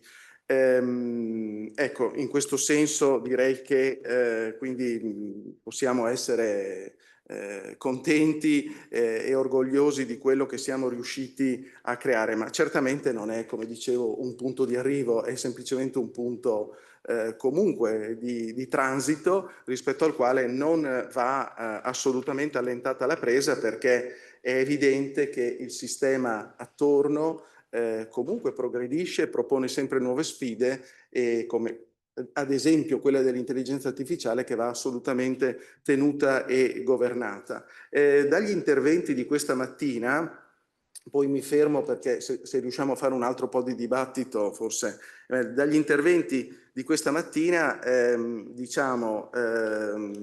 ho colto anch'io qualche spunto, soprattutto in particolare quando si parlava di trasparenza, di adempimenti di trasparenza. Ora, siamo tutti d'accordo che la trasparenza non deve essere vista come un mero adempimento, semplicemente come il fatto di pubblicare le informazioni prescritte, diciamo, ma deve permeare l'intera organizzazione, cioè l'organizzazione deve ragionare e agire in un modo trasparente, in tutti gli atti, non solo nella parte finale dei procedimenti, ma anche nelle fasi iniziali, nelle fasi istruttorie, nelle fasi intermedie. Allora, io dico che forse dovremmo anche rivedere alcuni aspetti, diciamo, che in questo momento riguardano la trasparenza. Mi riferisco ad esempio ad alcuni adempimenti che sembrano particolarmente in questo momento complessi.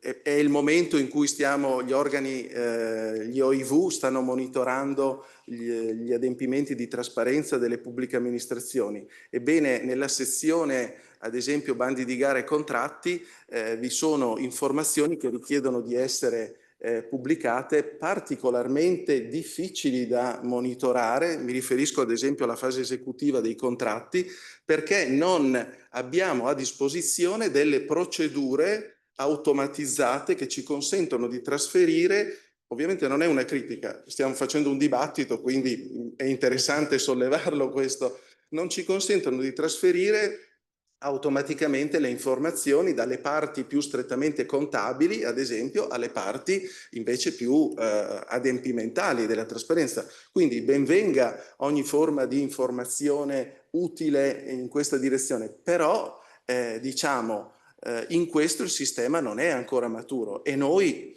sappiamo che come sistema universitario comunque ci avvaliamo per la gran parte di sistemi avanzati come quelli ad esempio del Cineca. Chi ha già adottato ad esempio come noi il portale Trasparenza Cineca beneficia di molte funzioni, però non siamo ancora così allineati. Per cui ecco, lancio, chiamiamolo un po' un guanto di sfida in questo senso, se potessimo arrivare anche ad automatizzare pienamente il ciclo delle informazioni intermedie. Io ho fatto un esempio, ma ce ne potrebbero essere altri, come quelli della fase esecutiva dei contratti. Credo che avremmo completato in maniera adeguata anche il quadro della trasparenza. Mi fermo qua per il momento. Allora, sarà difficile per me ora tirare le fila di queste cose perché le sollecitazioni che sono arrivate sono molte, ma se forse poi vogliamo fare ancora un giro, io aggiungerei una piccola cosa sulla formazione che probabilmente non sulla formazione in termini di contenuti, ma sulla formazione in termini di approccio. Cioè, abbiamo sicuramente bisogno di fare una formazione per chi entra nella nostra organizzazione e può avere la struttura tradizionale, ma abbiamo anche bisogno di fare delle azioni di aggiornamento e oggi l'aggiornamento non può essere con sedute di approfondimento monotematiche, ma potrebbe essere sotto forma di approfondimenti molto limitati di cosiddette pillole informative che possono servire per catturare il maggior numero di persone su tematiche che possano aiutarci a individuare le soluzioni di potenziale reato, perché la mancata segnalazione è anche una cosa che mi ha sempre molto incuriosito, perché di fatto riferisco esperienze che ho vissuto in contesti precedenti, ma anche lì il numero delle segnalazioni era un numero di segnalazioni molto limitato e può essere che è legato alla mancata conoscenza o alla mancata fiducia in un sistema di crittografia, ma potrebbe anche essere che invece queste segnalazioni, perché effettivamente anche quelle che venivano rinvenute all'interno della piattaforma di whistleblower, grazie, di whistleblowing non erano sempre pertinenti, cioè erano sempre legate a situazioni di malessere organizzativo, ma non sicuramente a una situazione di rischio corruttivo. Altra sollecitazione che riguarda anche questi processi di automazione, le dico anche in modo molto disordinato, ma li dico come li ho pensati, e quindi su tutt'altro versante, ma noi abbiamo anche bisogno di rendere disponibili anche delle comunicazioni dell'ANAC in lingua inglese, perché quando abbiamo fornitori, quando abbiamo operatori stranieri, noi facciamo molta fatica a coinvolgerli su un sistema di trasparenza, un sistema che per loro sembra farraginoso, e laddove per esempio gli editori delle riviste fanno molta fatica a seguirci su questa dimensione. Quindi aprire dei confronti su questioni molto specifiche, però potrebbe aiutarci poi a riportarli in una logica che ci fa anche lavorare meglio e ridurre anche i tempi di risposta che abbiamo nei confronti di una richiesta interna che sembra un problema di ordine amministrativo, in realtà è un problema di sistema e di possibilità di rispondere in tempi utili, in tempi giusti. Altre sollecitazioni che sono venute a voi invece, che siete stati i primi?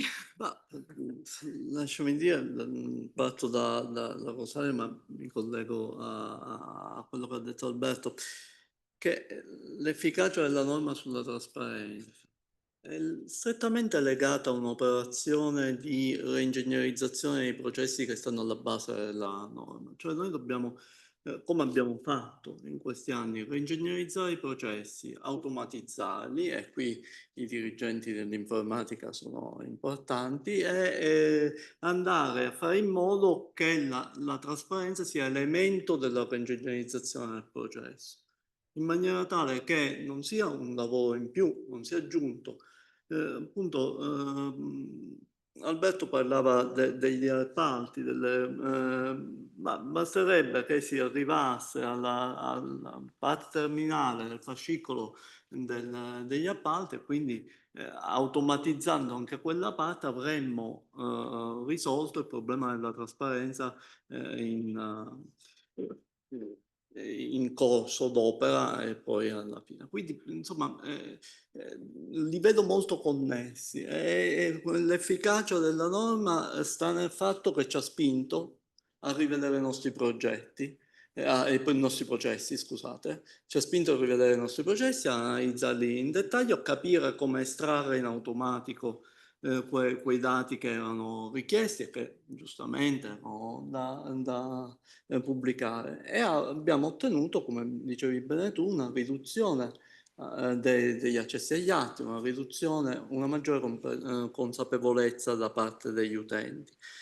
Qual è il passaggio ora? Il passaggio è certamente quello della formazione, e qui gli strumenti, ancora una volta, gli strumenti di intelligenza artificiale ci potrebbero essere utili, perché anche come supporto alla formazione degli esperti delle nostre università, ma anche come supporto a chi vuole presentare una segnalazione, uno strumento di intelligenza artificiale che in maniera anonima e senza mantenere log faccia capire se quella fattispecie è contraria a un regolamento dell'Ateneo, e quindi è una questione soltanto di disciplina o di codice di condotta, o invece è un atteggiamento corruttivo, quello potrebbe essere uno strumento messo a disposizione che faccia anche formazione attiva.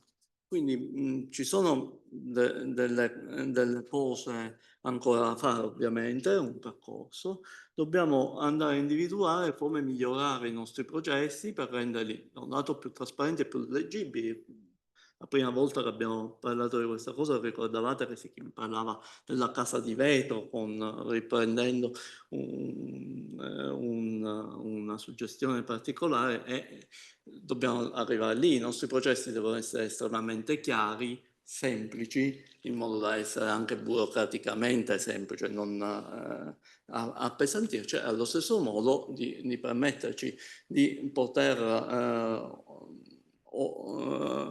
offrire i dati dei processi a tutti senza grandi difficoltà da parte dell'amministrazione. Di conseguenza io vedo bene questo collegamento tra reingegnerizzazione dei processi, miglioramento dei processi e normativa, che in qualche modo ci ha spinto, altrimenti difficilmente, presi con le difficoltà di tutti i giorni, difficilmente l'avremmo fatto, ci ha spinto verso una revisione di quello che stavamo facendo e un miglioramento. E certamente la formazione è elemento cardine, però ancora una volta dovremmo chiedere a chi si occupa dei sistemi informatici di supportarci per avere dei sistemi, appunto, magari le pillole, sì, però fatte in automatico senza che nessuno registri, qualcosa di molto più semplice che permetta a tutti di capire qual è il contesto normativo e poi di poterlo sfruttare al meglio. Sì. Sì, questo è un punto fondamentale. Con gli informatici è necessario proprio avere una trasversalità molto forte. E poi quello che è un po' paradossale nelle nostre pubbliche amministrazioni è che abbiamo quella norma che vale per tutte le pubbliche amministrazioni, quindi sono quei procedimenti e quelle indicazioni che valgono per tutte le pubbliche amministrazioni. Migliaia di pubbliche amministrazioni in Italia hanno ognuna un suo sistema di archiviazione di dati e quindi di pubblicazione del dato. Sarebbe tutto più semplice se si riuscisse a fare una filiera, comunque una possibilità di poter utilizzare un sistema che in maniera libera si potesse accedere. E d'altra parte gli stessi colleghi amministrativi, per forza diventa un onere, perché tu non solo devi caricare quel dato in tutte le banche dati legate a quel processo, ma devi poi anche preoccuparti che quel dato deve essere pubblicato anche nella sezione trasparenza. A volte quando mi metto nei panni dell'utente, perché in realtà la sezione amministrazione trasparente è una banca dati utilissima e quindi quando mi serve qualcosa faccio prima ad entrare in amministrazione trasparente, ad individuare quell'informazione piuttosto che andare a chiedere all'ufficio o è un cruscotto quello utilissimo. Però se agli amministrativi venisse fornita una facilitazione nell'inserimento dei dati e quindi un'automazione dei dati in modo tale che io lo carico una sola volta ab origine e non deve fare il passaggio tra i vari uffici, quello sicuramente invoglierebbe anche lo stesso collega a dire non è un appesantimento e quindi l'ennesimo processo burocratico, ma è un dato che ho inserito e che invece ha una sua funzione ben utile. Alberto. Ciao. No, Alberto. Alberto. Ora capiamo, Alberto.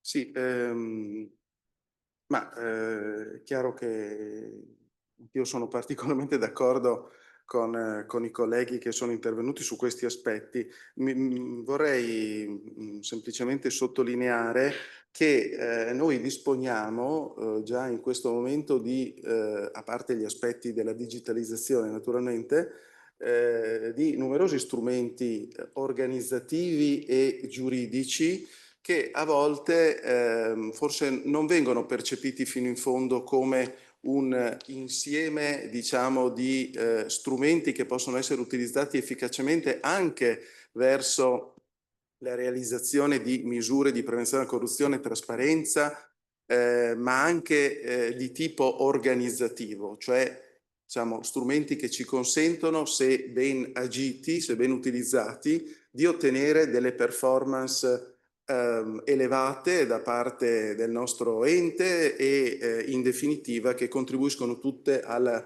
realizzazione del valore pubblico. Mi riferisco ad esempio al codice di comportamento. È stato accennato dai relatori questa mattina. Ora, il codice di comportamento, è stato detto questa mattina giustissimamente, non può essere quello dell'ente, la riedizione, il rifacimento di quello nazionale, perché già ci sono, la legge stessa prevedeva che ci fosse la presenza di un codice anche del singolo ente che andasse a integrare o specificare i principi, diciamo, e non ripetesse chiaramente i principi del codice nazionale. Noi dovremmo concepire, ad esempio, il codice di comportamento non solo in forma prescrittiva, ma anche in forma diciamo di attese che l'amministrazione ha sui comportamenti dei dipendenti e dei collaboratori, perché chiaramente quindi una forma anche preventiva da questo punto di vista, cioè il codice di comportamento non deve intervenire solo nel momento in cui viene violata la disposizione, deve essere una dichiarazione di quelli che sono i principi e i comportamenti che l'amministrazione si aspetta, in particolare da dipendenti e collaboratori. Quindi in questo modo contribuisce a realizzare e a costituire quindi un elemento che fa parte della strategia, benché manchi la norma primaria naturalmente, ma comunque la strategia locale quantomeno, ecco, che l'ente si è dato per realizzare un'efficace misura di prevenzione della corruzione. Ma così pure potremmo dire anche di tutti gli altri strumenti. No? Non scordiamoci che c'è questo corollario dall'utilizzo corretto del conflitto di interessi al whistleblowing stesso. Sono tante le misure di cui si può disporre efficacemente e che non sono istituti isolati che vengono posti lì e quindi in forma più adempimentale, ma il segreto, la sfida è proprio integrarli tutti in una strategia di realizzazione della prevenzione della corruzione e in secondo luogo anche della trasparenza. Ok, c'era una richiesta sul... no? Okay. Allora, io l'altra suggestione con cui probabilmente chiuderei è questa cosa di considerare gli stakeholders, però anche quelli interni, cioè anche quelli del processo che è immediatamente a valle. Questo è una cosa che facciamo fatica a fare e questa è una cosa che attraverso anche il sito dell'amministrazione trasparente ci dà una misura dell'impatto e ci dà una misura del tipo di comunicazione che può esistere tra i vari uffici e quindi anche del tipo di informazione che può arrivare all'esterno. Quello che dobbiamo secondo me recuperare è proprio la dimensione e la prospettiva. Stamattina mi era piaciuta molto un'immagine, cioè quella del prisma. Non mi ricordo più chi mi ha preceduto, chi l'ha usato, dico, degli interventi che mi hanno preceduto, però vedere la trasparenza come un prisma che ha quindi una serie di prospettive è una cosa che ha un fascino ma anche un impatto organizzativo importante. Noi facciamo ancora molta fatica a collocarci tenendo conto che l'output del nostro processo è l'input del processo del collega che lavora nella stanza a fianco. Questa è una cosa che non ha valore solo nei confronti dell'utente esterno, ma ha valore nei confronti dell'utente del processo che è a valle del mio. E questa è un'altra dimensione e questa è il valore aggiunto che se dobbiamo ragionare in termini di impatto di queste attività, oggi non posso che riconoscere, venendo anche diciamo dall'esterno, perché comunque ho contribuito poco a quello che ho trovato, però riconoscere che esiste un'attività di riesame così partecipata, perché se ancora abbiamo 400 persone collegate e abbiamo fatto una discussione che non era proprio così friendly così per i non addetti ai lavori, io credo che è un importante contributo in quello che era il cammino continua, perché comunque noi abbiamo un contesto esterno che non è immutato, che si muove molto rapidamente, un contesto esterno che è devastato o anche stravolto, più che devastato dall'introduzione delle nuove tecnologie e dell'intelligenza artificiale. Credo che questo imponga una riflessione anche sugli strumenti che noi adottiamo per monitorare queste cose e le soluzioni organizzative che troveremo per creare maggiore integrazione. Quindi dal mio punto di vista io vi ringrazio sinceramente, perché per me è stato un grandissimo intervento formativo di cui ho beneficiato, quindi grazie mille. Questo senso di integrazione è qualcosa che appartiene al mio modo di lavorare, quindi averlo trovato già strutturato è per me un valore aggiunto. Quindi ringrazio i miei colleghi, ringrazio in particolare la dottoressa Falconetti, che è stata che è stata cooptata, È sempre pronta. che è stata, non possiamo dire lascia perché era presente, però insomma è stata e d'altronde Scuttari se l'ha fatto è perché sapeva. Quindi grazie davvero a tutti e le restituisco il ruolo che ho indegnamente rappresentato, però le lascerei la parola. Grazie mille, davvero un sentito ringraziamento a voi che avete partecipato a questo tavolo e a tutti i relatori che hanno partecipato al tavolo precedente. È stata davvero una giornata molto bella, molto proficua e piena di spunti di riflessione che dovremo sicuramente in qualche modo affrontare e tornare a discutere assieme nel proseguire dei lavori. Noi abbiamo adesso un po' di tempo per delle domande, per delle riflessioni, anche da remoto, però utilizzando sempre, per favore, Q&A e non la chat.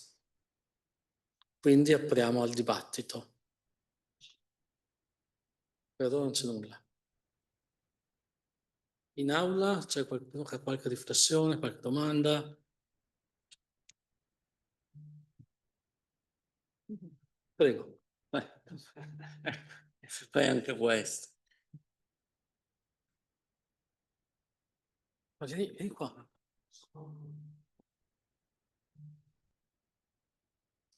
Prova, ecco qua.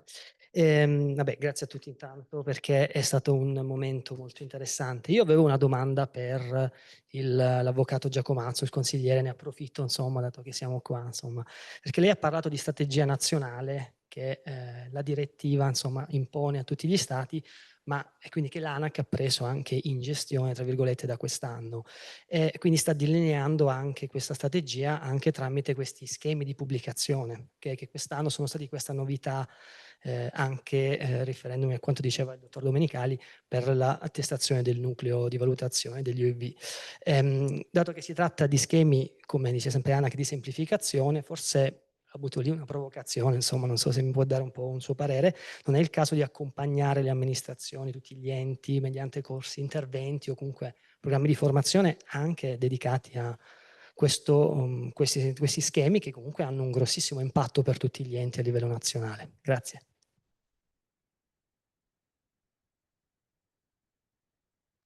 Grazie. Beh, innanzitutto quando io parlavo di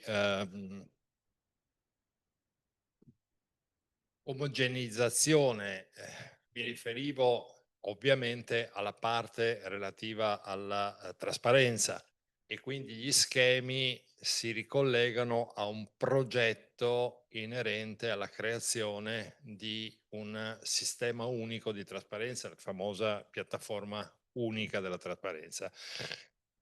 Capisco che le schede in quanto tali, così come predisposte, abbiano delle difficoltà applicative, anche perché, come si è detto, ogni amministrazione usa il suo sistema, passare a un sistema che non è il proprio è comunque un problema. Le schede però sono state accompagnate da delle istruzioni, per quanto possano essere state utili o meno, e sono state rese non obbligatorie, almeno nell'immediatezza, ma ad applicazione, tra virgolette, volontaria, almeno per il momento, perché c'è stato tutto il periodo di,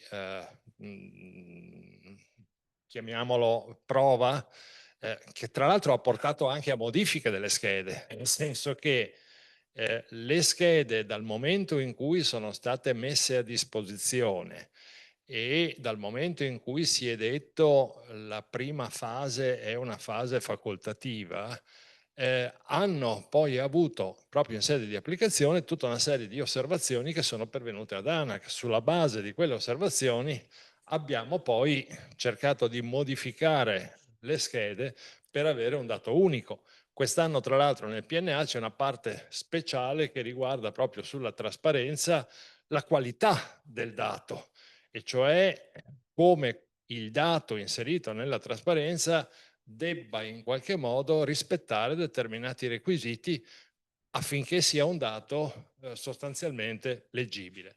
Il discorso sulla politica anticorruttiva era un discorso leggermente diverso e, se vogliamo, separato.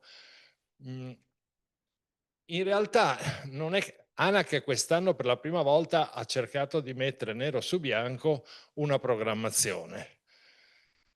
Questo perché veniva detto a livello europeo l'Italia non fa una programmazione, ma non fa una programmazione che non spetterebbe, a mio modo di vedere, ripeto, ad ANAC, ed ANAC quest'anno ha voluto comunque cercare di rispondere a questa critica. Ma perché? Perché i governi che si sono succeduti nel tempo hanno rinunciato, tra virgolette, a fare una programmazione dicendo la programmazione anticorruzione italiana è sostanzialmente il PNA ANAC. Il che va bene per certi versi, se vogliamo, bene a noi perché siamo ANAC, però forse non è la soluzione più corretta da questo punto di vista.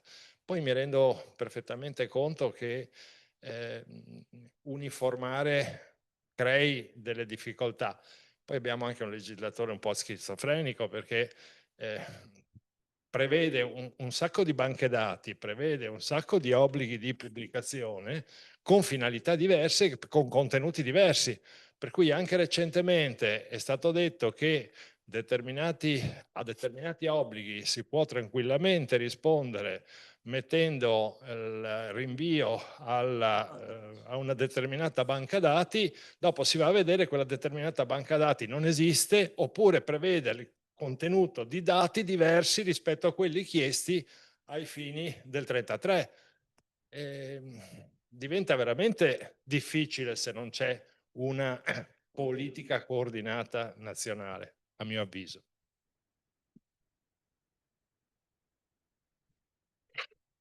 Altre domande? Spunti di riflessione, prego. Sì, buongiorno, sono Giovanni Bianco, dirigente della direzione informatica Università di Verona. Approfitto della presenza dell'amico Tommaso, nonché informatico, ora direttore generale di Ca' Foscari, per fare una riflessione e domanda. Si corre il rischio di introdurre l'intelligenza artificiale nella trasparenza e da informatico vi dico che il concetto di correre il rischio è una parola che sto pesando molto. E mi piacerebbe anche, lo anticipo, pensare che la prossima volta, nel prossimo Ateneo dove si andrà, si parli di questa cosa come tematica. Perché la cosa peggiore è lasciar fare l'intelligenza artificiale non perimetrata, una cosa legata alla trasparenza, per cui avremo una trasparenza falsata, che è la cosa peggiore, che allora sì che il whistleblowing forse aumenterebbe, ma non credo che sia il nostro KPI aumentare il whistleblowing per una cosa sbagliata. Quello che voglio dire è questo: l'intelligenza artificiale nella trasparenza secondo me non è ancora matura e per renderla tale forse c'è bisogno di un percorso molto lungo e certificato.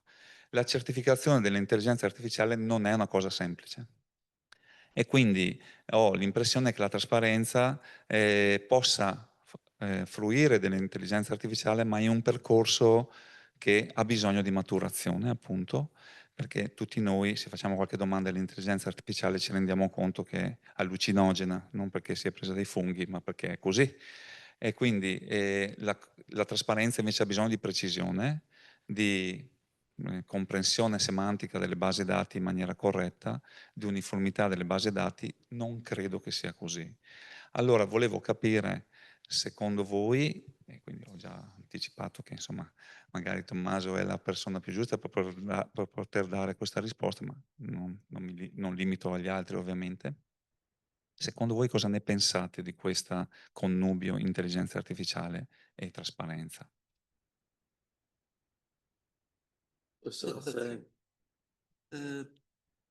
No, grazie per la domanda, Giovanni, è interessante. È un argomento particolarmente interessante perché da un lato non vogliamo restare indietro. L'adozione dell'intelligenza artificiale ci ha visto, è stata rapida e come saranno sempre più rapidi i cambiamenti nella parte ICT nei prossimi anni, come ci aspettiamo che siano sempre più rapidi. È stata rapida, è uno strumento che va usato nel giusto modo.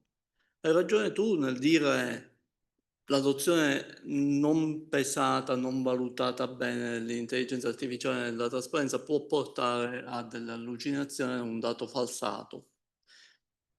È vero questo, è vero anche che però il dato della trasparenza pubblicato sui nostri siti, come diceva Rosaria poco fa, è un dato molto prezioso, molto pieno di informazioni e che se avessi un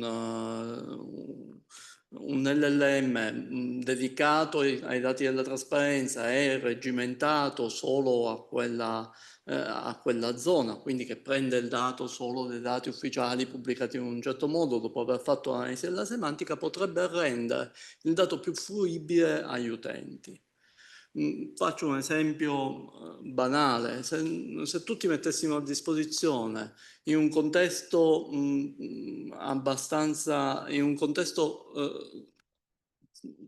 protetto, un contesto limitato, in un processo limitato, tutte le delibere del Senato e del CDA, o tutte le delibere del CDA, quello ci permetterebbe di avere informazioni in tempi brevissimi su tutto l'andamento dell'Ateneo, senza la necessità di andare sul protocollo, andare a cercare, eccetera, e con la possibilità di andare a verificare il dato.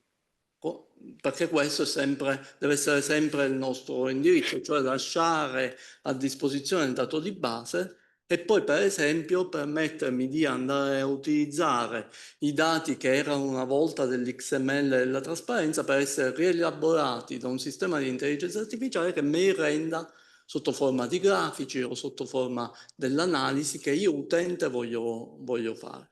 Cioè deve diventare uno strumento, a mio modo di vedere, per comunicare meglio le informazioni dell'Ateneo, sempre facendo estrema attenzione al fatto che l'intelligenza artificiale, lo sappiamo, può produrre delle allucinazioni, di conseguenza mettendo a disposizione il dato di base e andando a mettere a disposizione il sistema come un sistema di reportistica automatizzata in disponibilità. Questo ci aggiornerebbe molto. Oggi non lo vedo come produttore, un sistema di intelligenza artificiale oggi allo stato dei fatti non lo vedo come produttore dell'informazione da pubblicare in trasparenza, lo vedo invece come uno strumento di supporto, di formazione, sia nostro, inteso come personale tecnico amministrativo degli Atenei, sia di mettere a disposizione verso l'esterno. Perché se vi ricordate il dato dell'XML della trasparenza che riportava tutti i dati relativi a tutti gli affidamenti fatti da tutti gli enti pubblici, ci permetteva di fare delle analisi particolarmente interessanti sugli Atenei, ma dovevi avere la competenza statistica e del dato per permetterti di andare a capire come si stava muovendo l'amministrazione. Lo strumento di intelligenza artificiale potrebbe rendere meno utile quella competenza. Sai bene che io sono sempre per le competenze, quindi, però rendere più veloce l'accesso a un'informazione che è lì e che quindi mi può servire in pochi momenti per poi avere la possibilità di andarla a approfondire e vedere se è corretta. Non so se ti ho risposto. Vai. Posso aggiungere solo una cosa? Vabbè, io non sono un tecnico, non sono un'informatica, per cui parlo di intelligenza artificiale non dal punto di vista prettamente tecnico. Ieri partecipavo ad un incontro e si parlava di dati sanitari legati all'intelligenza artificiale. Per cui io dico, come università non possiamo permetterci di rimanere indietro. Se l'intelligenza artificiale è uno strumento la tecnologia è velocissima, quindi non possiamo aspettare, non possiamo dire aspettiamo di capire, aspettiamo di... se noi abbiamo delle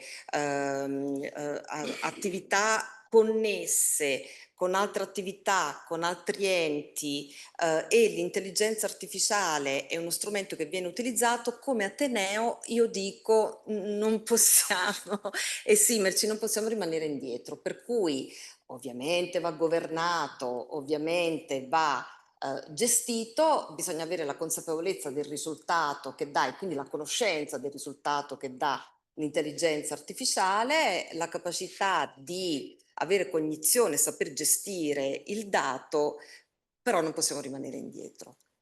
Lasciami aggiungere, per completare la risposta a Giovanni, non solo non possiamo rimanere indietro, il problema è che se non lo facciamo noi come Atenei, limitando il dato a quello che il dato sorgente del language model che ci sta sotto, a quello che è un dato certificato è vero, lo fanno i language model generici, acquisendo il dato dal sito web e pubblicando un dato che però è andando così a avere una base dati che però non è ristretta al solo contesto certificato che gli vogliamo, che noi stiamo certificando, ma è estesa a un contesto più ampio, quello di internet, dove si possono trovare anche informazioni non vere e di conseguenza stiamo abilitando la funzione di tradurre il dato puntuale in un dato contestualizzato in maniera più leggibile per il nostro utente.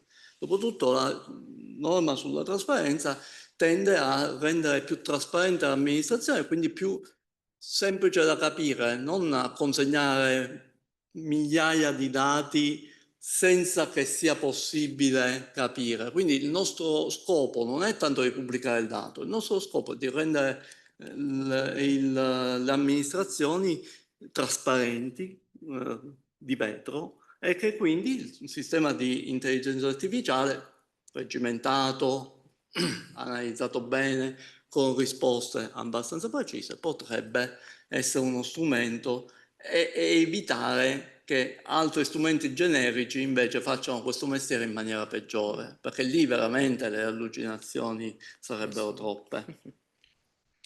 E comunque se volessimo aprire un ambito di sperimentazione sarebbe una cosa molto bella, e anche l'idea di utilizzare invece la parte dell'intelligenza artificiale per la parte di formazione, quindi se io ho dei dubbi e delle cose posso avere un supporto, secondo me funzionerebbe molto di più della lezione tradizionale sulle tematiche dell'anticorruzione.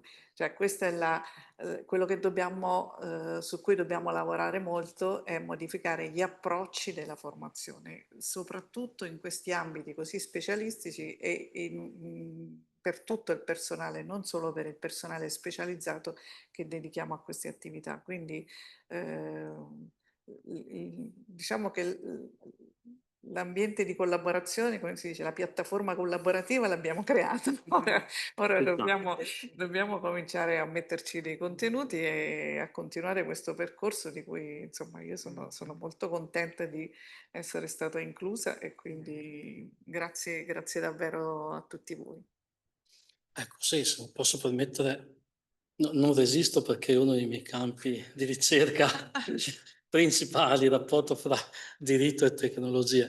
Vi pongo solo una prospettiva, quella lente del giurista, non solo del penalista. Sono assolutamente d'accordo che il punto centrale è la genuinità del dato, che è l'unico aspetto che noi oggi possiamo controllare quando parliamo di intelligenza artificiale. Quando parliamo di trasparenza amministrativa, se il dato è genuino, è verificato ed è integro, allora è possibile anche fare un corretto data scraping. Allora lì abbiamo un dato che è attendibile e possiamo con quel dataset anche implementare un sistema di intelligenza artificiale, ma deve essere un sistema di intelligenza artificiale perimetrato, ad hoc. Non pensiamo di parlare di intelligenza artificiale generativa. Ecco, non pensiamo di utilizzare il ChatGPT per intenderci, per poi analizzare o sistemare o organizzare quei dati. E poi non dimentichiamoci che anche se utilizziamo un sistema di intelligenza artificiale nell'ambito della trasparenza amministrativa, bisogna anche tener conto della finalità del trattamento di quel dato, che comporta anche un'indagine non solo sul piano della trasparenza amministrativa, ma sul piano anche del GDPR e sul piano anche, poi dipende dal tipo di dato, di altre regolamentazioni interne che riguardano la resilienza informatica.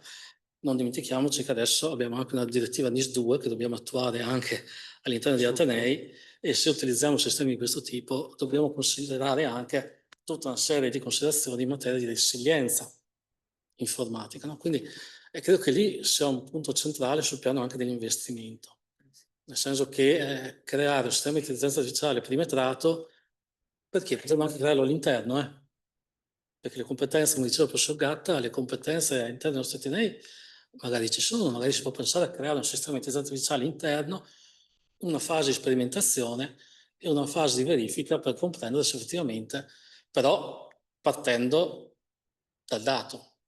Quindi il dato che deve essere inserito in quel dataset deve essere un dato genuino, certo, integro, che rimanga disponibile, ma che rimanga anche resiliente.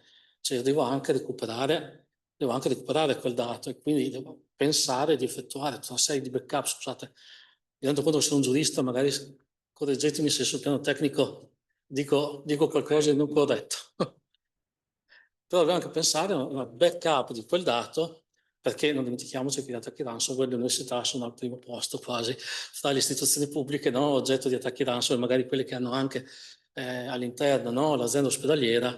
Quanti attacchi abbiamo sentito ransomware nei confronti di aziende ospedaliere integrate, no? Con anche l'università, perché purtroppo l'università è molto appetibile, no? Come target. Ecco, solo uno spunto di riflessione, perché in ambito di giustizia penale, ad esempio, con alcuni professori di procedura penale, quando noi parliamo di utilizzare intelligenza artificiale nell'ambito del sistema di giustizia penale, perché la legge 132 del 2025, in materia di intelligenza artificiale, ha fra il resto una parte specifica sull'università e sulla ricerca. Noi abbiamo già pensato di proporre nell'ambito del sistema di giustizia penale che non ci si possa affidare a grandi multinazionali che vendono sistemi di intelligenza artificiale, ma creare un'applicazione di intelligenza artificiale creata dall'università in quanto partecipa concretamente in quella che è la vita del paese, del sistema paese, in modo tale che lì sì, allora abbiamo un sistema di intelligenza artificiale certificato da cui è possibile anche ricavare con i dati e informazioni su come è stato progettato e quindi su quella che è stata la cyber security by design, la possibilità di andare a verificare codici sorgenti, a capire come quel software è sviluppato tramite prompting, perché ormai programmiamo tutti tramite prompting, non programmiamo più con C++, HTML o via dicendo. Quindi secondo me ci sarebbero ottimi spunti di riflessione, un bel tavolo di lavoro potrebbe essere, che potrebbe vedere l'università al centro di questa trasformazione, però non necessariamente affidandoci, diciamo, a grandi aziende, grandi multinazionali, perché io vorrei capire anche come è stato progettato questo sistema di intelligenza artificiale. Cioè è chiaro che siamo abituati tutti a utilizzare la tecnologia a uso e consumo, no? E alla fine non ci interessa nemmeno come funziona, perché tanto utilizziamo tutti WhatsApp, ma non ci interessa come funziona, però invece dovrebbe interessarci come funziona, proprio per conciliare quelle esigenze fra trasparenza amministrativa, ma anche finalità di trattamento, assicurando col tempo non solo l'efficienza amministrativa, ma anche la tutela dei dati personali. Scusate, è troppo lungo, vi taccio. Posso dire un'ultima cosa anch'io? Dico sì, però il moderatore è passato. Assolutamente. No, Ma sì, interessantissimi questi spunti appunto anche in particolare sull'intelligenza artificiale. C'è una dimensione che a me preme particolarmente e che può coniugarsi anche bene con gli aspetti di intelligenza artificiale, che è quella, si ricollega al discorso degli stakeholder di prima, della customer satisfaction. Ora, nei nostri sistemi diciamo di monitoraggio e rilevazione delle informazioni.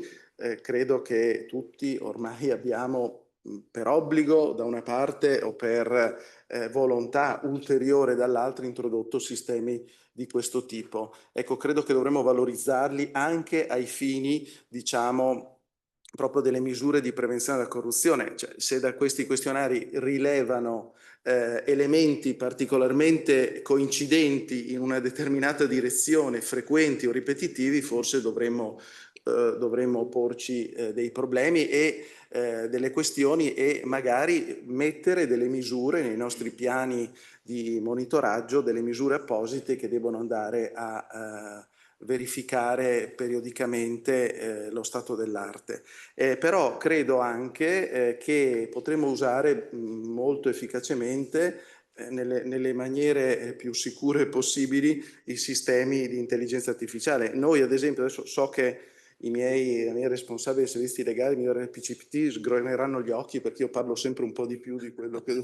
Però abbiamo utilizzato, mi fermerò presto, non preoccupatevi, non rivelerò nessun segreto non rivelabile. Abbiamo fatto un esercizio quest'anno, abbiamo preso i questionari della didattica degli studenti, diciamo, e abbiamo elaborato i commenti liberi con strumenti di intelligenza artificiale. Non abbiamo fatto nessun uso di questo perché non abbiamo nessuna certezza chiaramente dell'integrità e della sicurezza, però abbiamo fatto un esercizio di questo tipo e abbiamo visto che, come dire, qualche tendenza emerge, insomma, tendenza che se avessimo la certezza, come dire, che tutto è a posto e tutto è in regola, potrebbe dar luogo anche ad alcuni effetti magari non del tutto piacevoli anche nei confronti di alcuni interessati. Quindi vi invito, era questo il punto di arrivo del mio intervento, vi invito, se può essere di interesse, a poter elaborare insieme, diciamo, anche lavorare su questo piano e vedere se riusciamo a mettere a punto un sistema efficace che possa valorizzare anche quella parte libera. Io, come dire, me li leggevo così, ma sono migliaia perché tanti sono gli studenti, tanti sono gli insegnamenti che frequentano gli studenti, quindi sono decine di migliaia i questionari, me li leggevo e quindi poteva essere chiaro che dovremmo dare il giusto peso naturalmente alle cose, non è un dato di customer, quindi, però insomma se può essere interessante potremmo provare a lavorarci insieme in futuro. Grazie. Va bene, quindi non ci sono altre domande, non ci sono altre questioni, quindi io ringrazio davvero tutti i relatori, ringrazio di averlo sentito, ringrazio la magnifica direttrice, la direttrice generale, ringrazio la dottoressa Silvestri e il dottor Arena per l'organizzazione di questa bellissima giornata e quindi vi posso augurare un buon pranzo, c'è un lunch qui e meritato direi, molto meritato. Mi spiace per tutti coloro che sono presenti da remoto, ma vi daremo delle recensioni sul lunch. Da customer. Quindi grazie a tutti davvero.